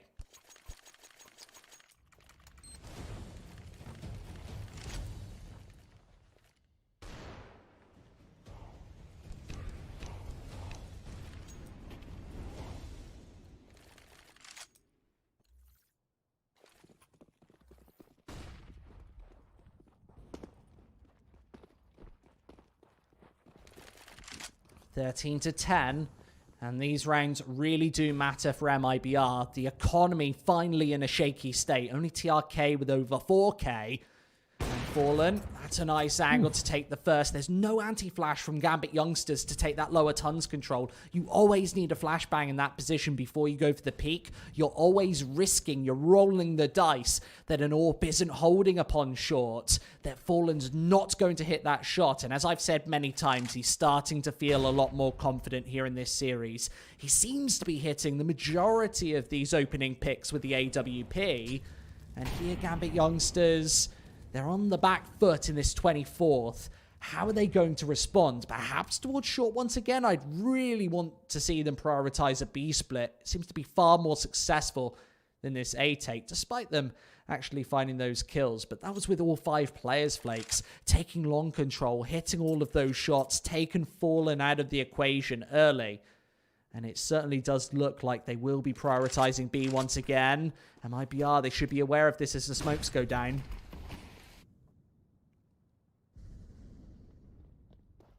I think this is fairly transparent, like you say, but it looks like Turkish is nowhere to be seen. Back turn focused on mid. Taco now left to do it all himself, and he's got 1,001 places to look. It seems like Nafani has done the greatest bait of all time. He's got both players on the B site looking at him. Absolute disaster. Really is. This is going to be a 14th for Gambit now. If they are dangerously close. They're getting this one done. And now the danger point steps in for MiBR. A couple of casualties, still retaining this double AWP setup. And this is where things start to get real touch and go and difficult in this series. Gambit, this would be the first victory they were able to take against the Brazilians. And I think quite the achievement for them as well if they can actually push this over the top. They need 2 out of the next 6 to take this over the top. Going into round number 25 now. They've got their money starting to build up. Look at those odds as well, Flakes. Gambit, assertive control of this third and final map. 1.05 to 8.5 on our partners over at LootBet.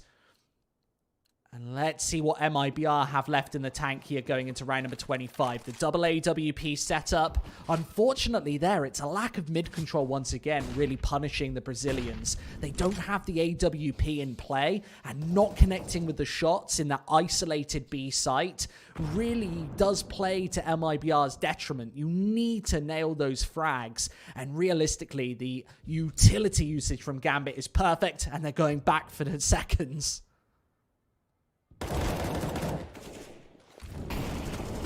Yeah, it makes complete sense they make this push work, to be honest. It seems like they just have this B site on lockdown, the hold unable to really be able to deal with anything that comes their way. I thought initially in the last round it was a flaw because MiBR were focusing on mid too much. They weren't looking at tunnels, but in this one, they knew it was tunnels. They knew their mid was covered. They've got a team down there dealing with that for them.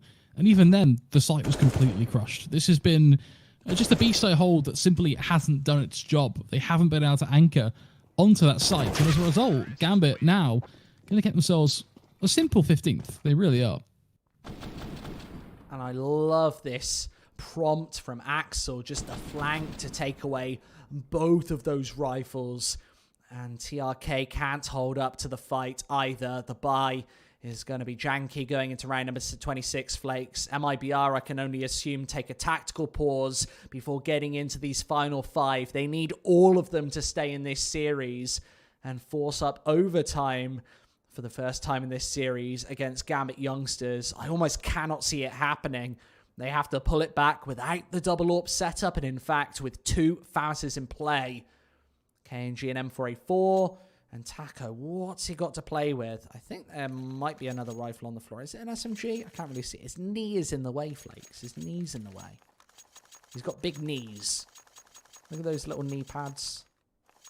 They kind of bulge over that. I think it's a FAMAS. We all know that my eyes are a little bit funky after casting Counter-Strike for too long. But I'm going to make the prediction that that's a FAMAS. See if I'm right. Well, this is a new graphic. What's going on here then? Just see the T-side success right at the top.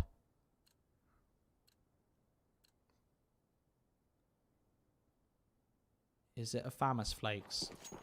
It is. Finally get it right, and Nafani right down mid to challenge Fallen. That's an easy first frag to find.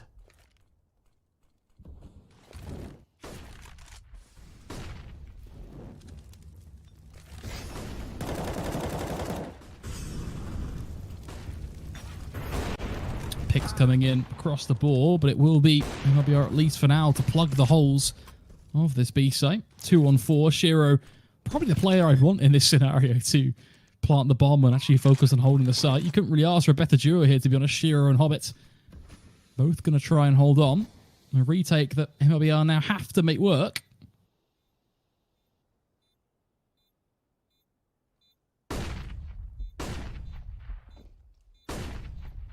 Here they come. Hobbit positioned to catch them as they cross. Unfortunately, unable to make anything from it. And from there, the job is done. Yeah, pretty simple conversion there. Just pile driving onto that B site. 4 versus 2. Overwhelming those pair of after-planted players. 15-11. You see Fallen actually holding up the line quite nicely. Doesn't overextend and overexpose to stay alive for as long as possible, even connecting with finishing shots there before the Molotov takes him to task. 15-11. MiBR now need 4 in a row. And maybe the opportunity to do so. Back with the double AWP setup. That was Gambit's easiest opportunity to close out this series. Now they'll have to do it the hard way against the full buy. Remember, they have actually dealt a lot of damage to this. Oh, man. Stops me in my tracks. And also stops Hobbit in mid-air. That's such a lovely shot.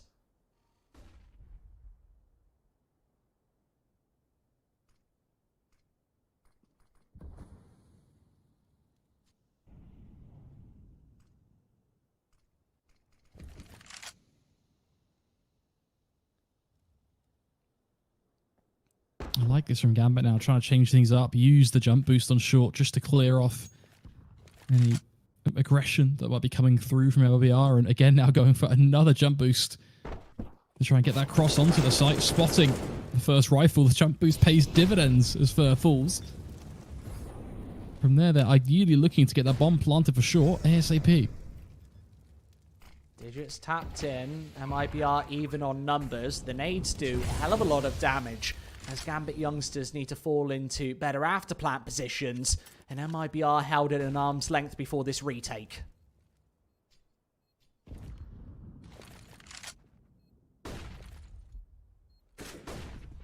They've got 20 seconds to get the job done. Let's see. TRK first to fall the next in line. The AWP quick to flick. As KNG becomes the key player, with him hitting the deck, it all is on Taco. And I think he's got too much to handle. It's simply not going to be possible, Squid. Gambit youngsters dethrone MiBR yet again. Another unfortunate loss for the Brazilian side. Ooh. As we see our wonderful colleagues in the studio. Check them out.